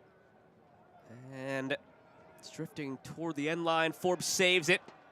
Morris thought it was out for a corner. Didn't get the call.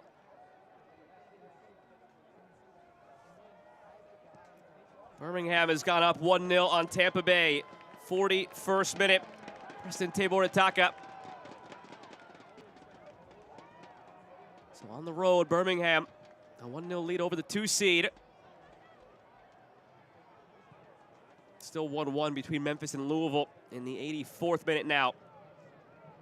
And Tampa Bay, Birmingham, that is 3 minutes to halftime. Laid off toward Kizza.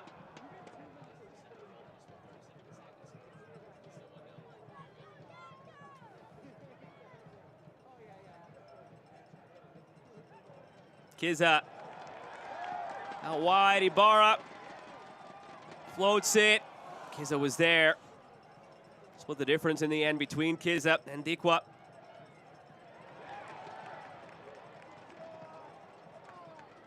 Back out for Ibarra. Service again toward Dequa. Headed away by Lewis. More pressure now. More service from out wide from Pittsburgh. 10 minutes into half number 2. That's better from Pittsburgh, and that all starts from Kizza coming back and able to gain that possession. They've been playing these balls in long, and everything's been a flick on. It's all been a 50-50 ball. But on this one, Kizza's able to establish that possession so that that overlapping runner can make that run, and they can overload the wings, which is what they want to do with their wing backs. So if you're these target forwards for Pittsburgh, gaining that possession and drawing these Detroit defenders to you is so important because you see the opportunities that it's able to create for runners out wide. That's the type of game that Pittsburgh needs to be playing. Find your target forwards. It's good to look for the counter. It's good to look for that space, but find these target forwards. Let them gather that possession for you so you give your wingbacks time to make those runs so you can get those crosses off to those target forwards that are so good in the box.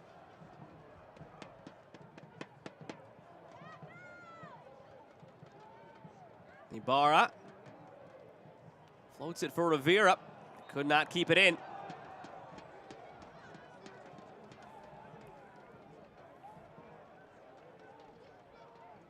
It's around the territory where you might see some of the early changes from either side. See if you could spark something, but then again, knowing that maybe you do have 120 minutes to play tonight, the substitution you make at 60, do you hold off till 75 because you might have to go longer? All decisions that I'm glad I don't have to make. And there's always the unexpected too, right? I've played in playoff games where you go into a game, you have a strategy, and somebody goes down in the first 10 minutes, and then every strategy that you had, you just kind of throw it out the window. So you almost have to be prepared for the unexpected in these things too when it comes to your subs and the opportunities for overtime and different situations like that.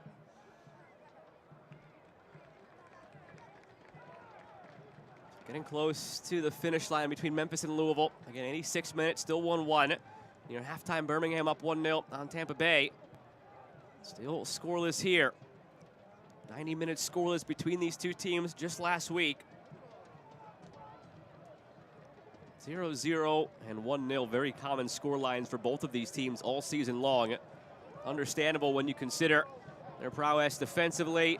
Pittsburgh allowed the second fewest goals in the league this year, 29 of them. Detroit City in a tie for the fifth fewest at 39. So to the bit we had at halftime, talk about the teams who have historically won titles in this league have to be either top 5 in goals or top 5 in goals allowed. Both these teams are top 5 in the defensive category. Oh, Pittsburgh much better offensively all season long than Detroit City. They were 8th in goals. Detroit City dead last. You almost had Albert Dequap outscoring Detroit City single-handedly. He had 20. Detroit City had 30 as a club in 34 games.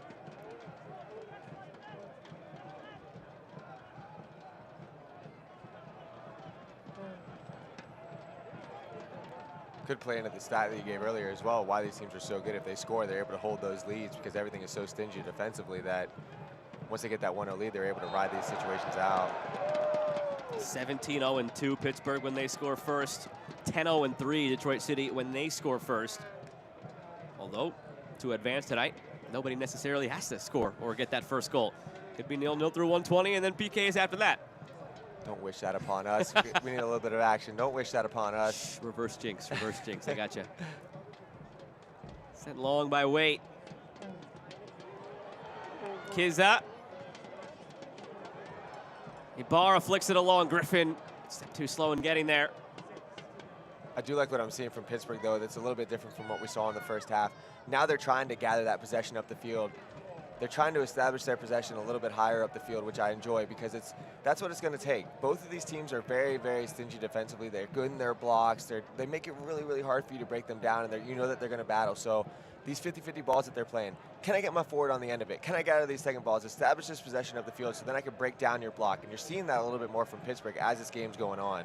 And it's hard to defend like that if you're Detroit. If a team's gaining possession like this, like I said in the opening, one of the keys is just to be patient. Pittsburgh's doing a good job of being patient. Now they're starting to gather that possession a little bit more. And if you're Detroit, it's hard to defend like that. Hour gone. At least a half hour remains, maybe an hour more. With Jeff Hattanella, I'm Joe Malfa. Happy to have you with us tonight for the Eastern Conference quarterfinal between Pittsburgh and Detroit City. Now it's Edward Kizza into some space, out for a throw. That's better. They're able to draw Detroit out by establishing that possession. Kizza makes that run over the top, and now they're able to find those channels that are open. Can Kizza put his foot on it? Because when you're looking up the field and you see Dequa, he's outnumbered in the box, so it's hard to get that cross off. But can he put his foot on it to get the midfielders running up the field? Giving away, Rutz Plays it off for Bryant. Is it a giveaway or a mistake, as you mentioned earlier? That is the undoing of one of these teams in such a tight game. And through for Rutz.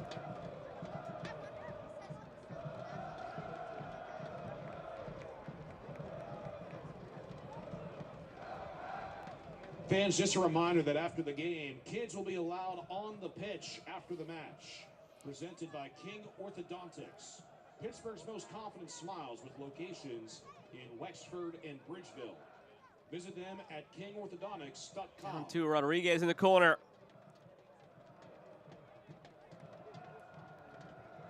At two. Out of play. Dequa, excuse me.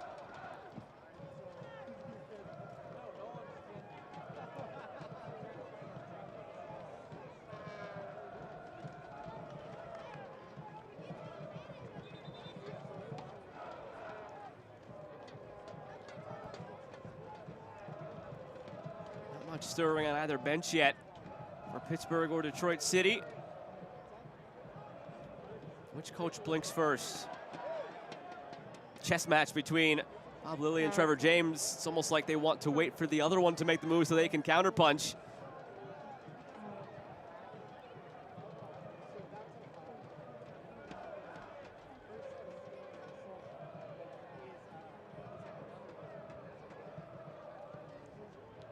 And the second half is yet to see a shot for either team, on target or off.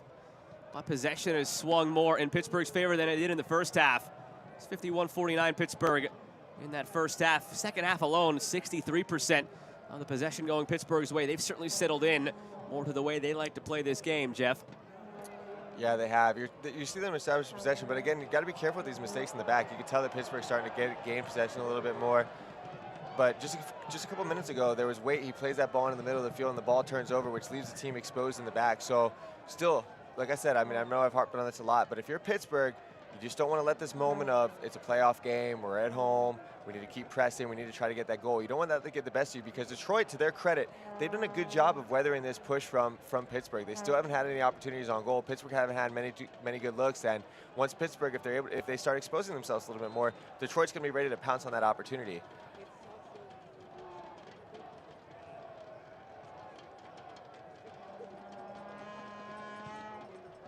Direct from the free kick. Wait.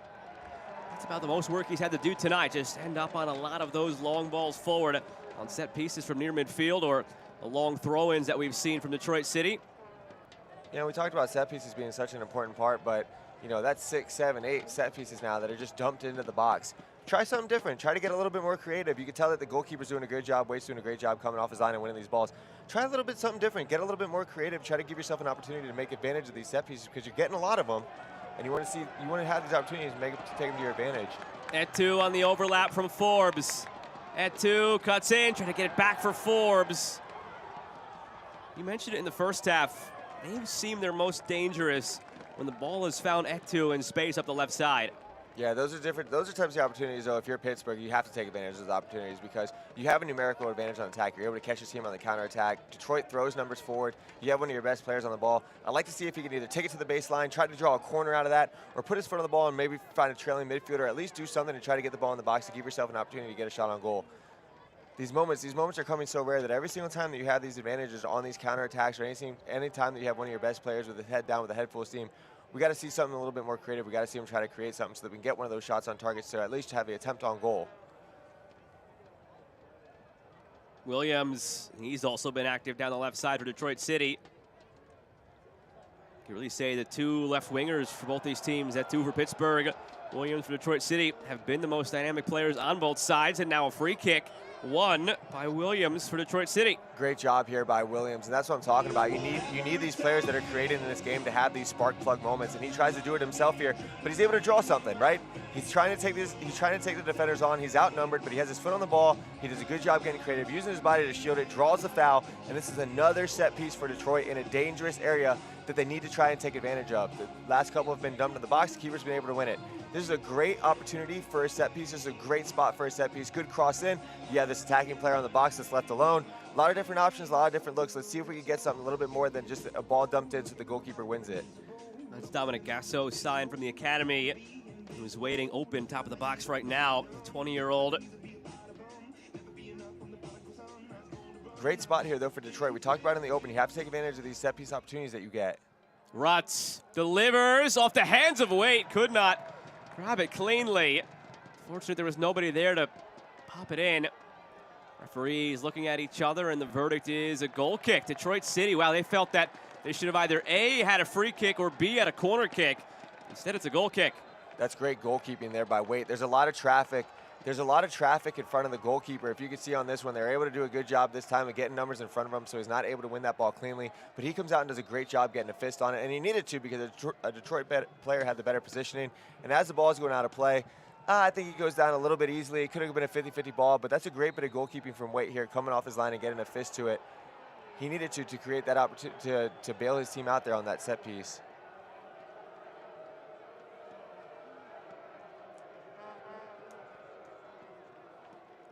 It's halftime in Tampa Bay, where the Rowdies are down 1-0 to the Legion. We're nearing final whistle now between Memphis and Louisville. Well, it's still 1-1, and that's actually official now. Finishes 1-1 through 90. Our first bonus soccer is actually the first game of the postseason. Louisville-Memphis going an extra 30 minutes tonight. We are 23 minutes away from that same fate ourselves. Dos Santos. Griffin nods it back in. Sent back away by Carroll. Pressure here from Detroit City. They get to it. It's Williams. Reese Williams in the 18. Goes down. Wants a call. Doesn't get it. Went down a bit easily. Seemed like he just overran the ball in the end. Yeah, I don't blame him, though. He's been creative on the ball all night. Can you try to get a toe poke in that situation? You know that you're attacking with a head full of steam. Can you do anything you can to get a shot on goal? Maybe a little toe poke, but there's a good run there by Williams. All right, back the other way, looking for Kizza. Edward Kizza around the keeper and around the post. Again, he was the hero last year. He tied it in the 90th against Birmingham on the road. He tied it in the 116th, and then he scored in the 10th round of penalties to win it. He just narrowly misses here. That's a good bit of back and forth action here. On the one side, you have Williams going down in the box, and on the other side here, they're able to counterattack quickly. Kizza does a good job of finding himself on the back shoulder of the center back, but credit to the goalkeeper there, Stonewasher. He does a good job of making it hard for Kizza. He has to try to round him. It's a difficult angle for him there. He does a good job closing down, making life difficult for Kizza, but that's some good back and forth action, and that's what you see when these teams start to stretch themselves a little bit. On the one side, you had Williams going at it, Detroit throwing numbers forward, quick counterattack. Kizza's able to find himself behind the back line. That's a lot different from what we've been seeing this half. Most of the half has been block defending, so good bit of attacking there, counterattacking football there from both teams. Looks like it's going to be Bob Lilly who goes to his bench first. Robbie Mertz, Tola Shawunmi are up and ready, have ditched the warm-up tops and are now standing next to Bob Lilly, receiving their final instructions. At their bottom left of your screen, final orders from Bob Lilly.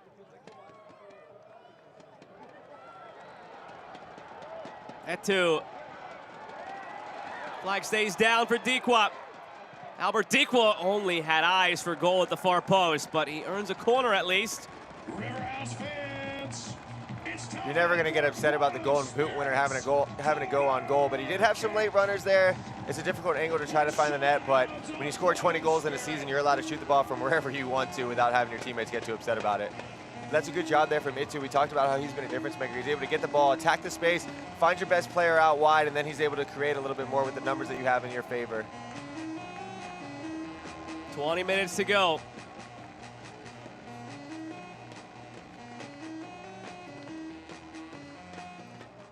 Forbes, driven ball toward goal. It's kept out by Steinwasser.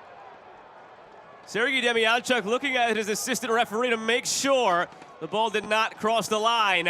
Ooh, Bernardo Forbes nearly with something special. Tough to see. A little bit of a nervy moment here for the goalkeeper. A little bit of a bobble, but I think he does a good job keeping the ball out. So Shawunmi and Mertz waiting in the wings for Pittsburgh.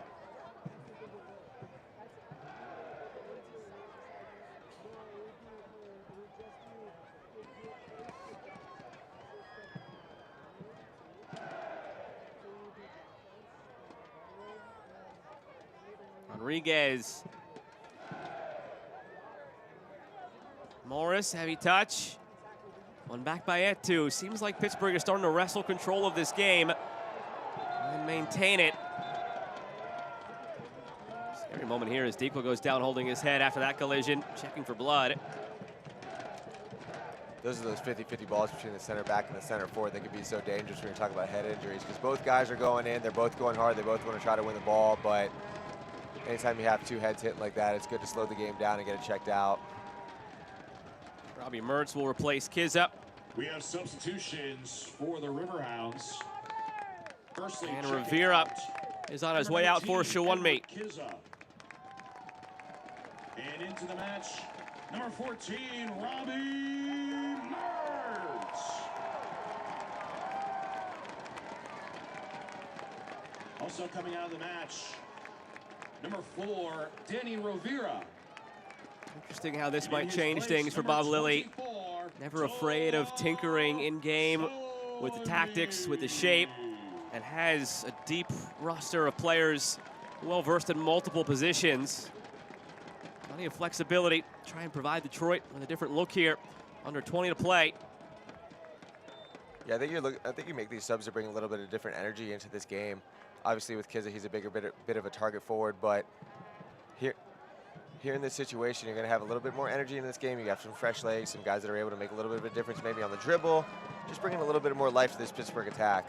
The most likely outcome here is Ibarra takes Rivera's spot at right wing. Shawunmi up top, finds Dequa, flag comes up now on Dequa. He doesn't know it yet, now he does. Right off the bat, you're seeing the substitutes make a difference, and that's what we're talking about.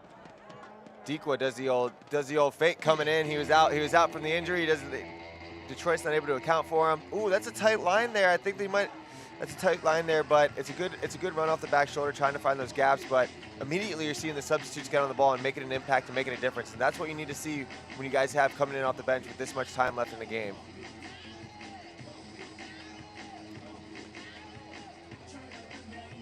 The Pittsburgh music set list has been phenomenal for the last 10 minutes. It's getting me going.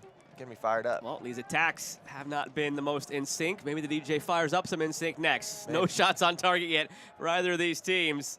6 shots total for Pittsburgh, 1 shot for Detroit City.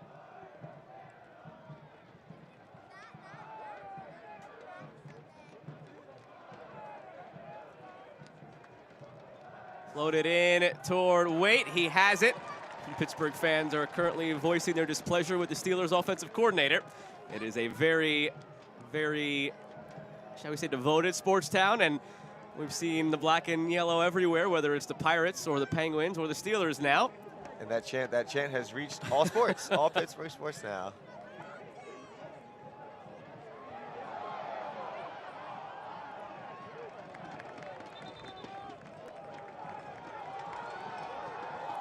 Detroit City will make its first change. Zeke Matthews on for Ben Morris. We have a substitution for Detroit City. Checking out number 9, Ben Morris.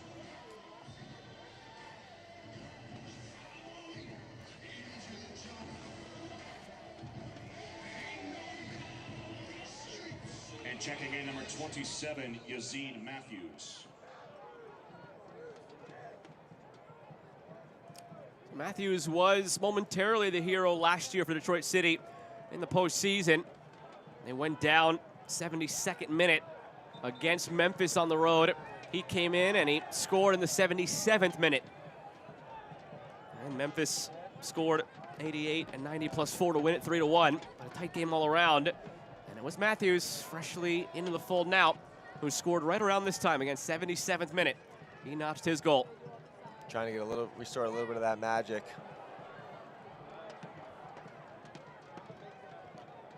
Amu Mensah. This could be Trevor James' final match as the head coach of Detroit City. Be transitioning to sporting director come next season, and will help lead the search for a new head coach. Hey, Riverhounds fans, are you Spoke finally about his time as the head coach of this club. Going back from the NISA days through here to what they've established in USL Championship. 2 years, 2 trips to the playoffs now.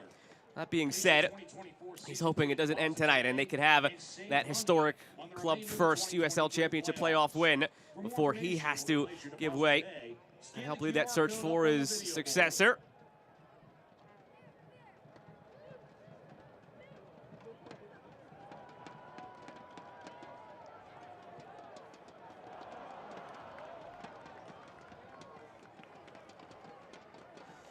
You know, it seems like they're kind of forcing the issue a little bit there. That's an opportunity to get the ball wide. That's your bread and butter. Use your width. That's Pittsburgh's bread and butter. Use their width to their advantage. So you don't need to force the issue. You don't need to force these balls in between those lines where the goalkeeper's able to gather the possession and kind of wipe out the attack that you have. Get that ball wide. You have the man making the run. Get it wide. Give him the opportunity to get the ball into the box for you, as opposed to trying to force the issue right down the middle of the field. Free kick and a good spot coming now for Detroit City.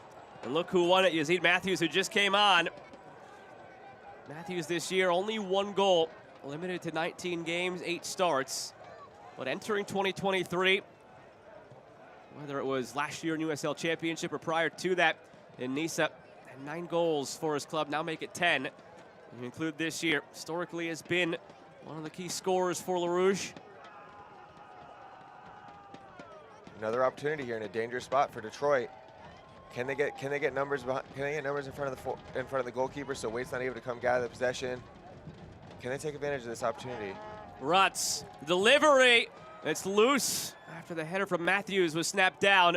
A chance again for Rutz to deliver. Headed away. Back out for Gasso. The ball had eyes and it found the net. Detroit City's ahead.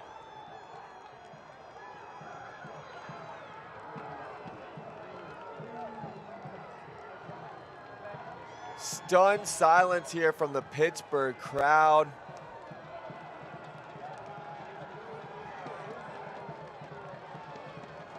Just an absolute screamer from the young man, Gasso. We talk about the set pieces. I've been talking about it all game. They do a good job here. It's a good ball in. They're able to reestablish that possession, and then they start dumping the ball into the box. It's that clearance, and Gasso finds the ball at his foot. What an absolute screamer of a strike through traffic. Detroit players doing a great job getting out of the way so the goalkeeper, Waite, can't see it. Perfect strike to the far post. Look at that. You cannot hit a ball better than that. And it's a substitute, Matthews, who does a great job screening the goalkeeper, getting out of the way, and Pittsburgh is stunned. Textbook finish there, and they finally take advantage of their set-piece opportunity. It didn't come off with a direct ball. They're able to win that second ball. It's a missed clearance there from Pittsburgh, and Gasso's in the right spot with an absolute stunner of a goal. We waited a long time for our first shot on target, but it was worth it because it was picture perfect. The goalkeeper screen can't make a save, and now the pressure is on Pittsburgh. And Detroit, we talked about that stat. They do a good job when they score the first goal, so now the pressure's on Pittsburgh, and now they're going to start chasing a little bit. What a way to score your first professional goal. Dominic Gasso, the 20-year-old, through the Detroit City FC Academy. Signs this year, elevates with the first team all year long and started to carve out a role. 16 appearances, 8 of those starts. And now puts his team ahead 1-0. As you mentioned, they've been outstanding when scoring first, 10-0-3 this year. And not much time remaining for Pittsburgh to try and get it back. What a beautiful strike from the young man. He does a good job staying over top of the ball. It's a bouncing ball. Those are the types of balls you dream of as an attacking player. A low bouncing ball, you're able to stand over top of the ball. But let's talk about the numbers that Detroit had still in front of the box from that set piece. They had numbers in front of the box, makes it difficult for the goalkeeper. It's impossible to see. You hit a ball with that pace through that type of traffic. It has eyes for the back of the net. Great job from Detroit so far in the second half, standing tight. They bent a little bit, but they didn't break, and they got that goal. And now it's on Pittsburgh. They're going to have to expose themselves a little bit more. So you're going to see them open themselves up. Look out, could be another one. Matthews off the takeaway. Yazeed Matthews, sloppy play from Jamali Waite, but Pittsburgh able to rally around their goalkeeper. Talk about an instant impact. Matthews has changed the game here for Detroit in the late. He's done a good job of establishing that possession and just kind of being a little bit of a menace there from the number 9 position.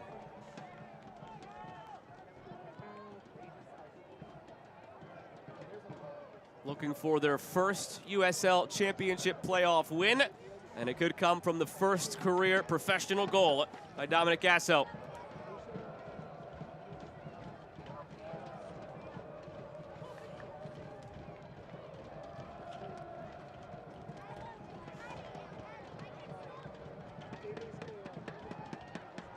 And it's shades of the past all of a sudden for this Pittsburgh team. We touched on it early on.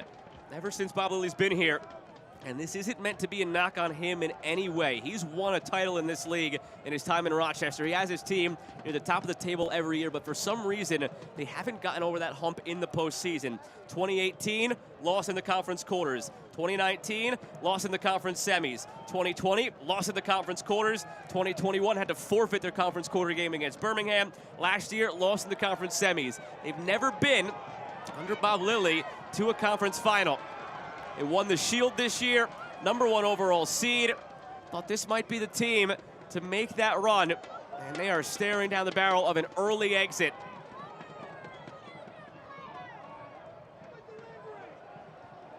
Griffin.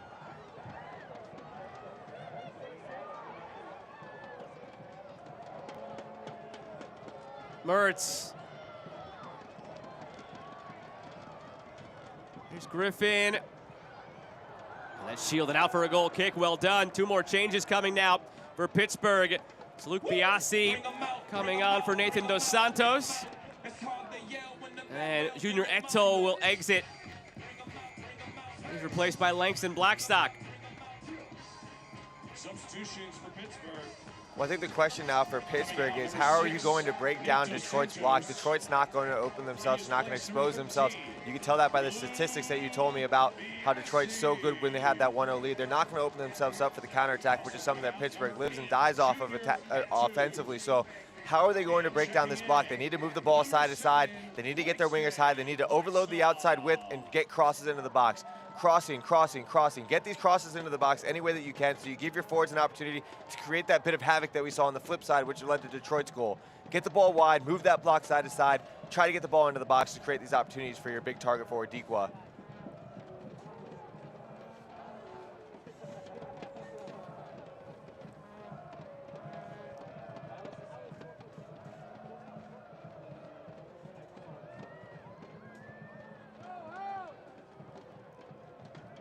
"1-0 was a problem for Detroit City early this season. Had a chance early in the year to catch up with Trevor James, and it was that dreaded 1-0 right out of the gates. 1-0 loss to San Diego, then same scoreline against Indy and RGV and Louisville and Sacramento and Tampa Bay. The first month and a half of the year, they lost all those games 1-0. It was just a scoreline that was a thorn in their side. Poetic justice. Right now, could be 1-0.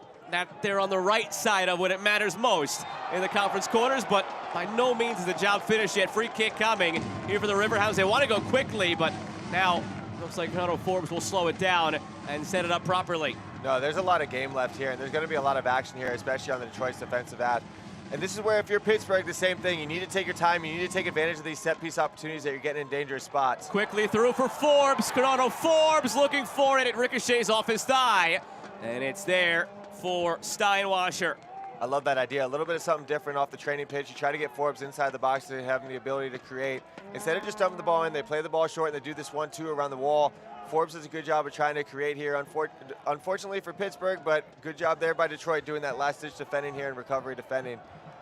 But as you get these set pieces, these are opportunities. I talked about it in the open. When it comes to the playoffs, especially when you get these opportunities on set pieces, you have to do something with it. You have to take advantage of them, because this is your opportunity to have your numbers, and it's a free attack. It's a free attack when you have these dead balls in dangerous spots. So anytime that these have these opportunities, they have to try to take advantage of them the best they can.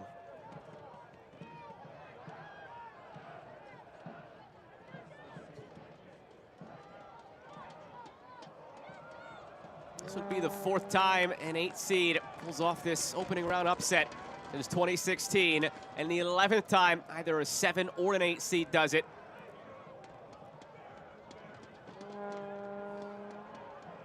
And the reason for that distinction, remember last year, 7 teams making it in each conference. The 7 seed was the lowest seed that you could possibly have. And last year, Oakland was that team as a 7 seed that beat 2 seed San Diego in the opening round when San Antonio had the bye. So that's why the distinction again between 7 and 8 seeds doing it ever since 2016. This would be the 11th time a 7 or 8 and that opening round upset. And could see both in one night, by the way, in the East, because it's still 1-0 Birmingham on the road against 2 seed Tampa Bay.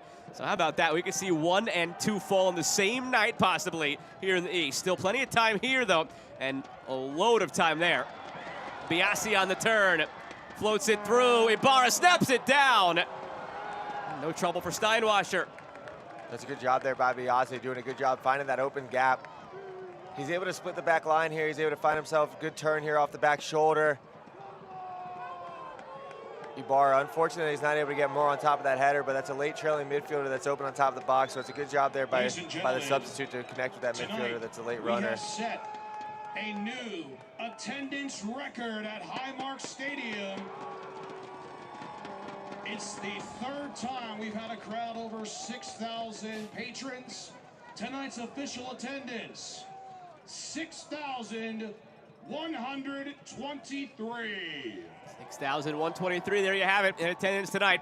Club record at Highmark Stadium for the Riverhounds, but will it be 6,123 going home? Not feeling satisfied, although I've seen a few Detroit City fans here, so maybe it's 6,117 or something of the sort. We've seen a few only, but a few that do exist in the stands here who are hoping the scoreline remains the same.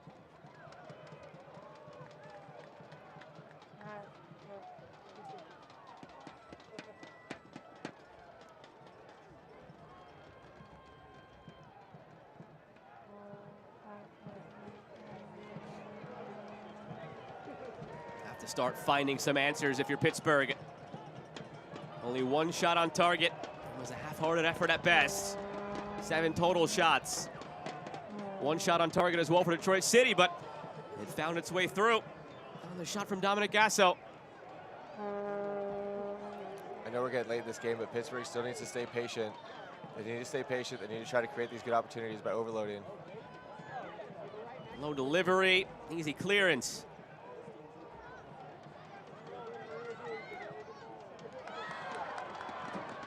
Show on me. Serves it. Open header was there for Dequa. That's one of the regular season. You probably expect him to finish. Golden Boot winner. Not this time. And you have Obregon coming on one side.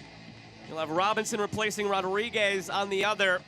It'll be Obregon for Kenardo Forbes. Detroit City checking out number 21, Maxi Rodriguez. And into the match, number 4, Jalen Robinson. That's a better job there by Pittsburgh on that attack, moving the ball side to side to get yourself a free cross. Schwalbe does a good job of finding that open runner. He finds Dequa in front of the box. He was contested by contested by both center backs, but that's a better job of staying patient, moving the ball side to side, so you have the opportunity to get off a good cross, a productive cross that gives your forward an opportunity to get the ball in the net.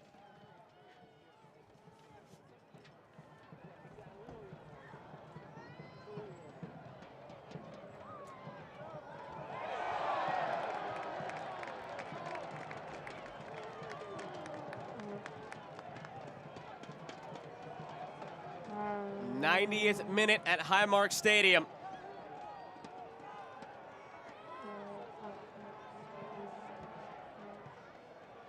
Sent in from the free kick, handed away.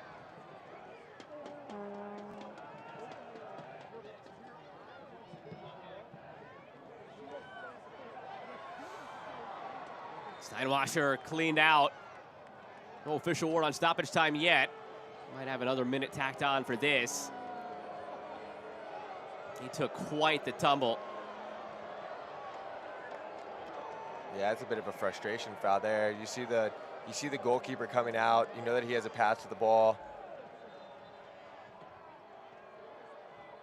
He just lunges right into the goalkeeper, and it's a foul, and it's not a fair play, and you know you don't want to get anybody injured. But on the flip side, this just wastes time. This gives the goalkeeper the opportunity to take as much time as he wants to recover.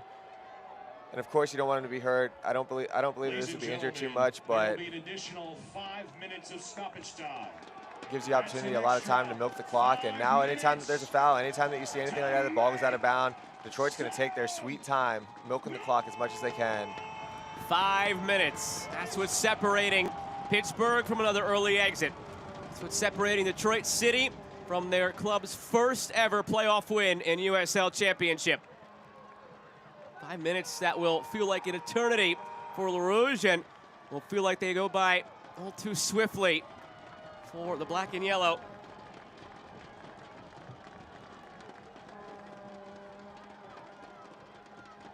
They know all too well what these early playoff exits are like.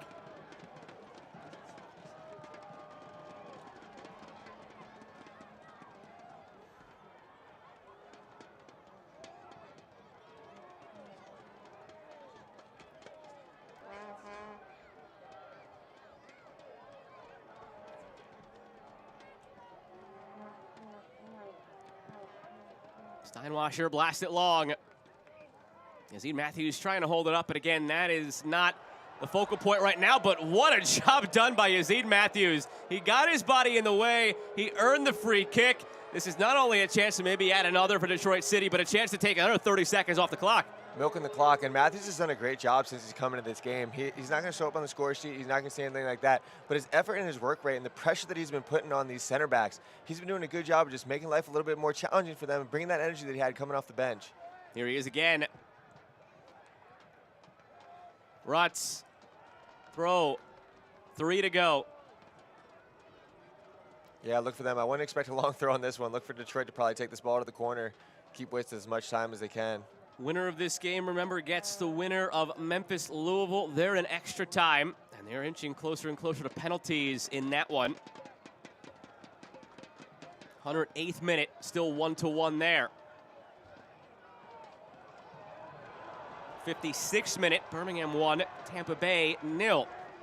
So we're 40 minutes away from seeing the 2-seed fall there. We're 3.5 minutes away from seeing the 1-seed fall here. And we could have the entire postseason in the Eastern Conference very quickly thrown into complete disarray.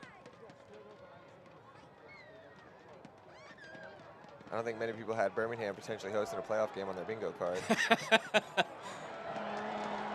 There's a world where that Eastern Conference final does exist, I'm sure. Chip through toward Deke with a header, punched away by Steinwasser. You knew he'd have to make one more save at some point, and he does there. Now it's out for a corner. Talk about being up for the moment. The goalkeeper, who has not been called into action at all tonight, with a big-time save in the 92nd minute, does a good job moving his feet and getting low. But the work's not done yet. We have a big-time corner kick here for Pittsburgh. 2 minutes to go. By the way, Birmingham just scored again, up 2-0 on Tampa Bay. We have playoff chaos going on here, but what a big-time save from the keeper. That ball had eyes for the back of the net.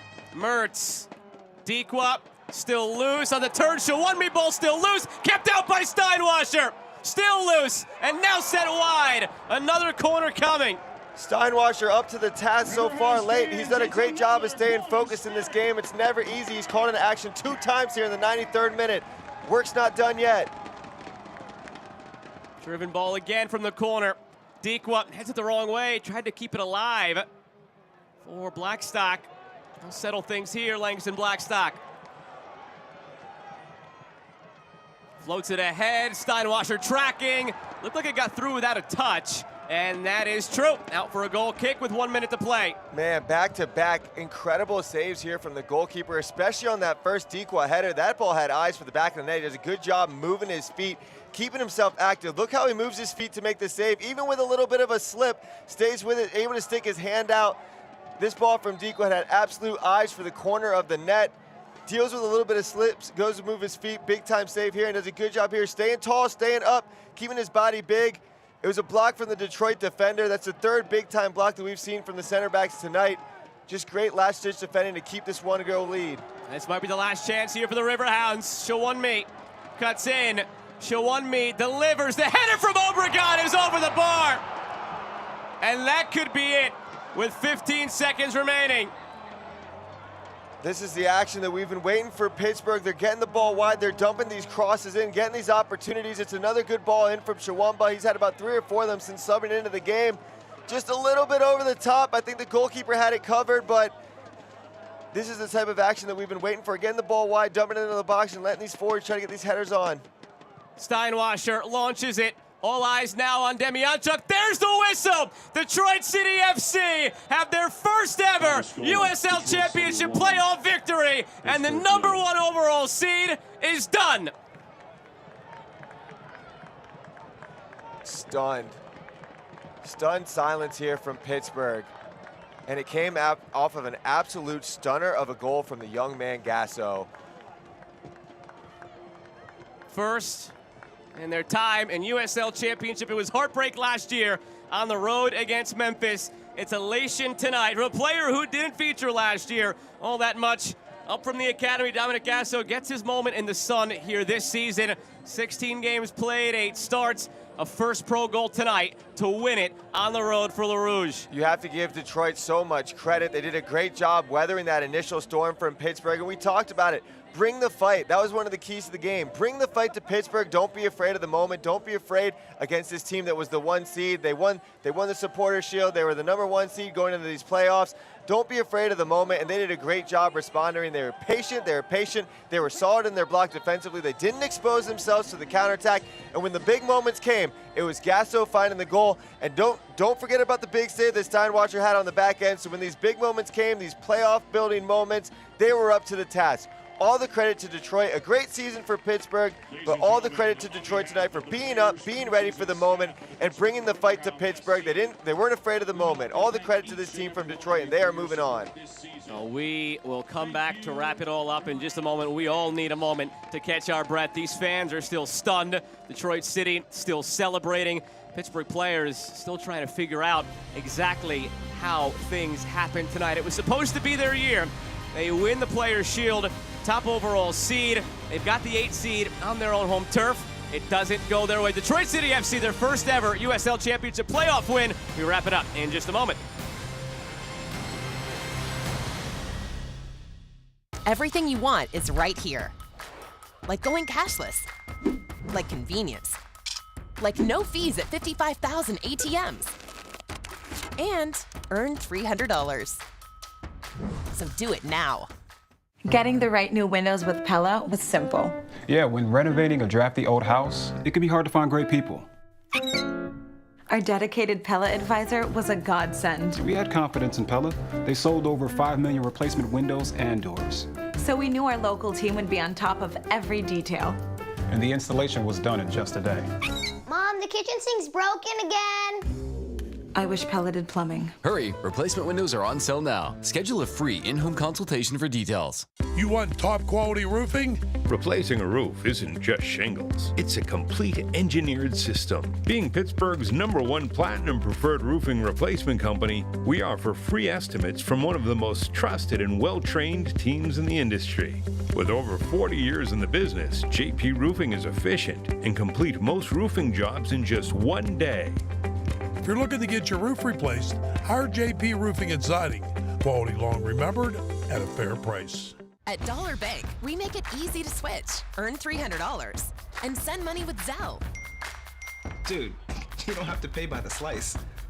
But I can. Earn $300 plus send money with Zelle. Why wait? Do it now.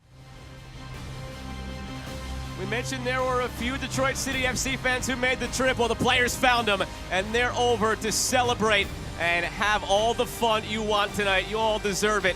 8 seed on the road against the top overall seed on the other side. That's what defeat looks like. Everybody huddled around Bob Lilly tonight for some final words of departure. We'll take you back through the highlights of this one. Man, talk about an exciting game. It took a little bit of a time to find it. It took about till the 75th minute, but the action started a little bit early here. We do a good job here. We see the missed clearance. Waite has it covered, but it's a good look by Williams, and Williams was a problem for this Pittsburgh defense all night. Unfortunate not to get this one on target, but I enjoyed and appreciate the fact that he's able to take that shot on net.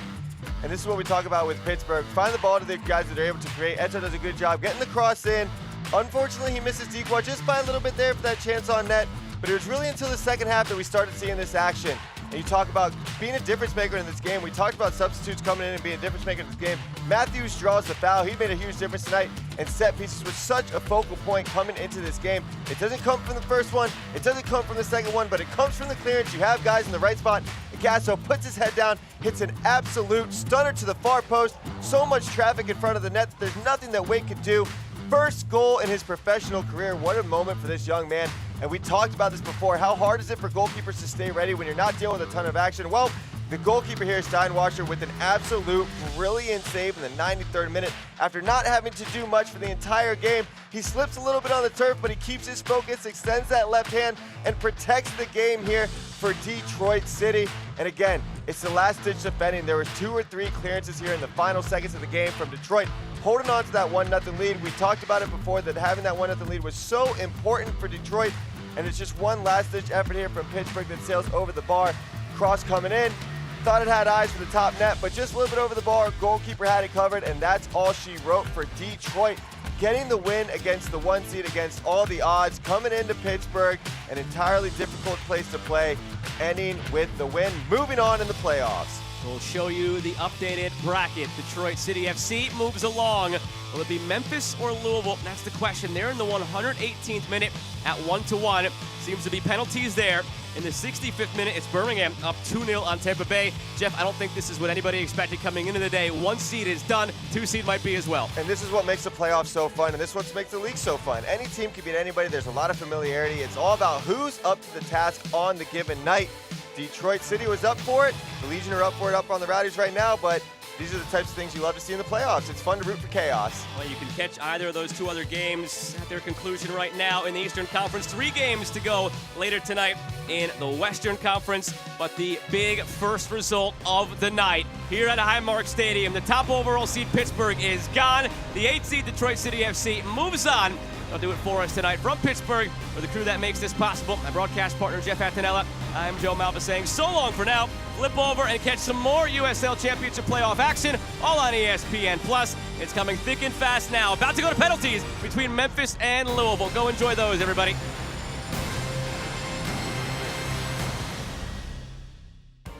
This copyrighted telecast of the United Soccer League Championship cannot be retransmitted, rebroadcast, or reproduced without the expressed written consent of the United Soccer League Championship.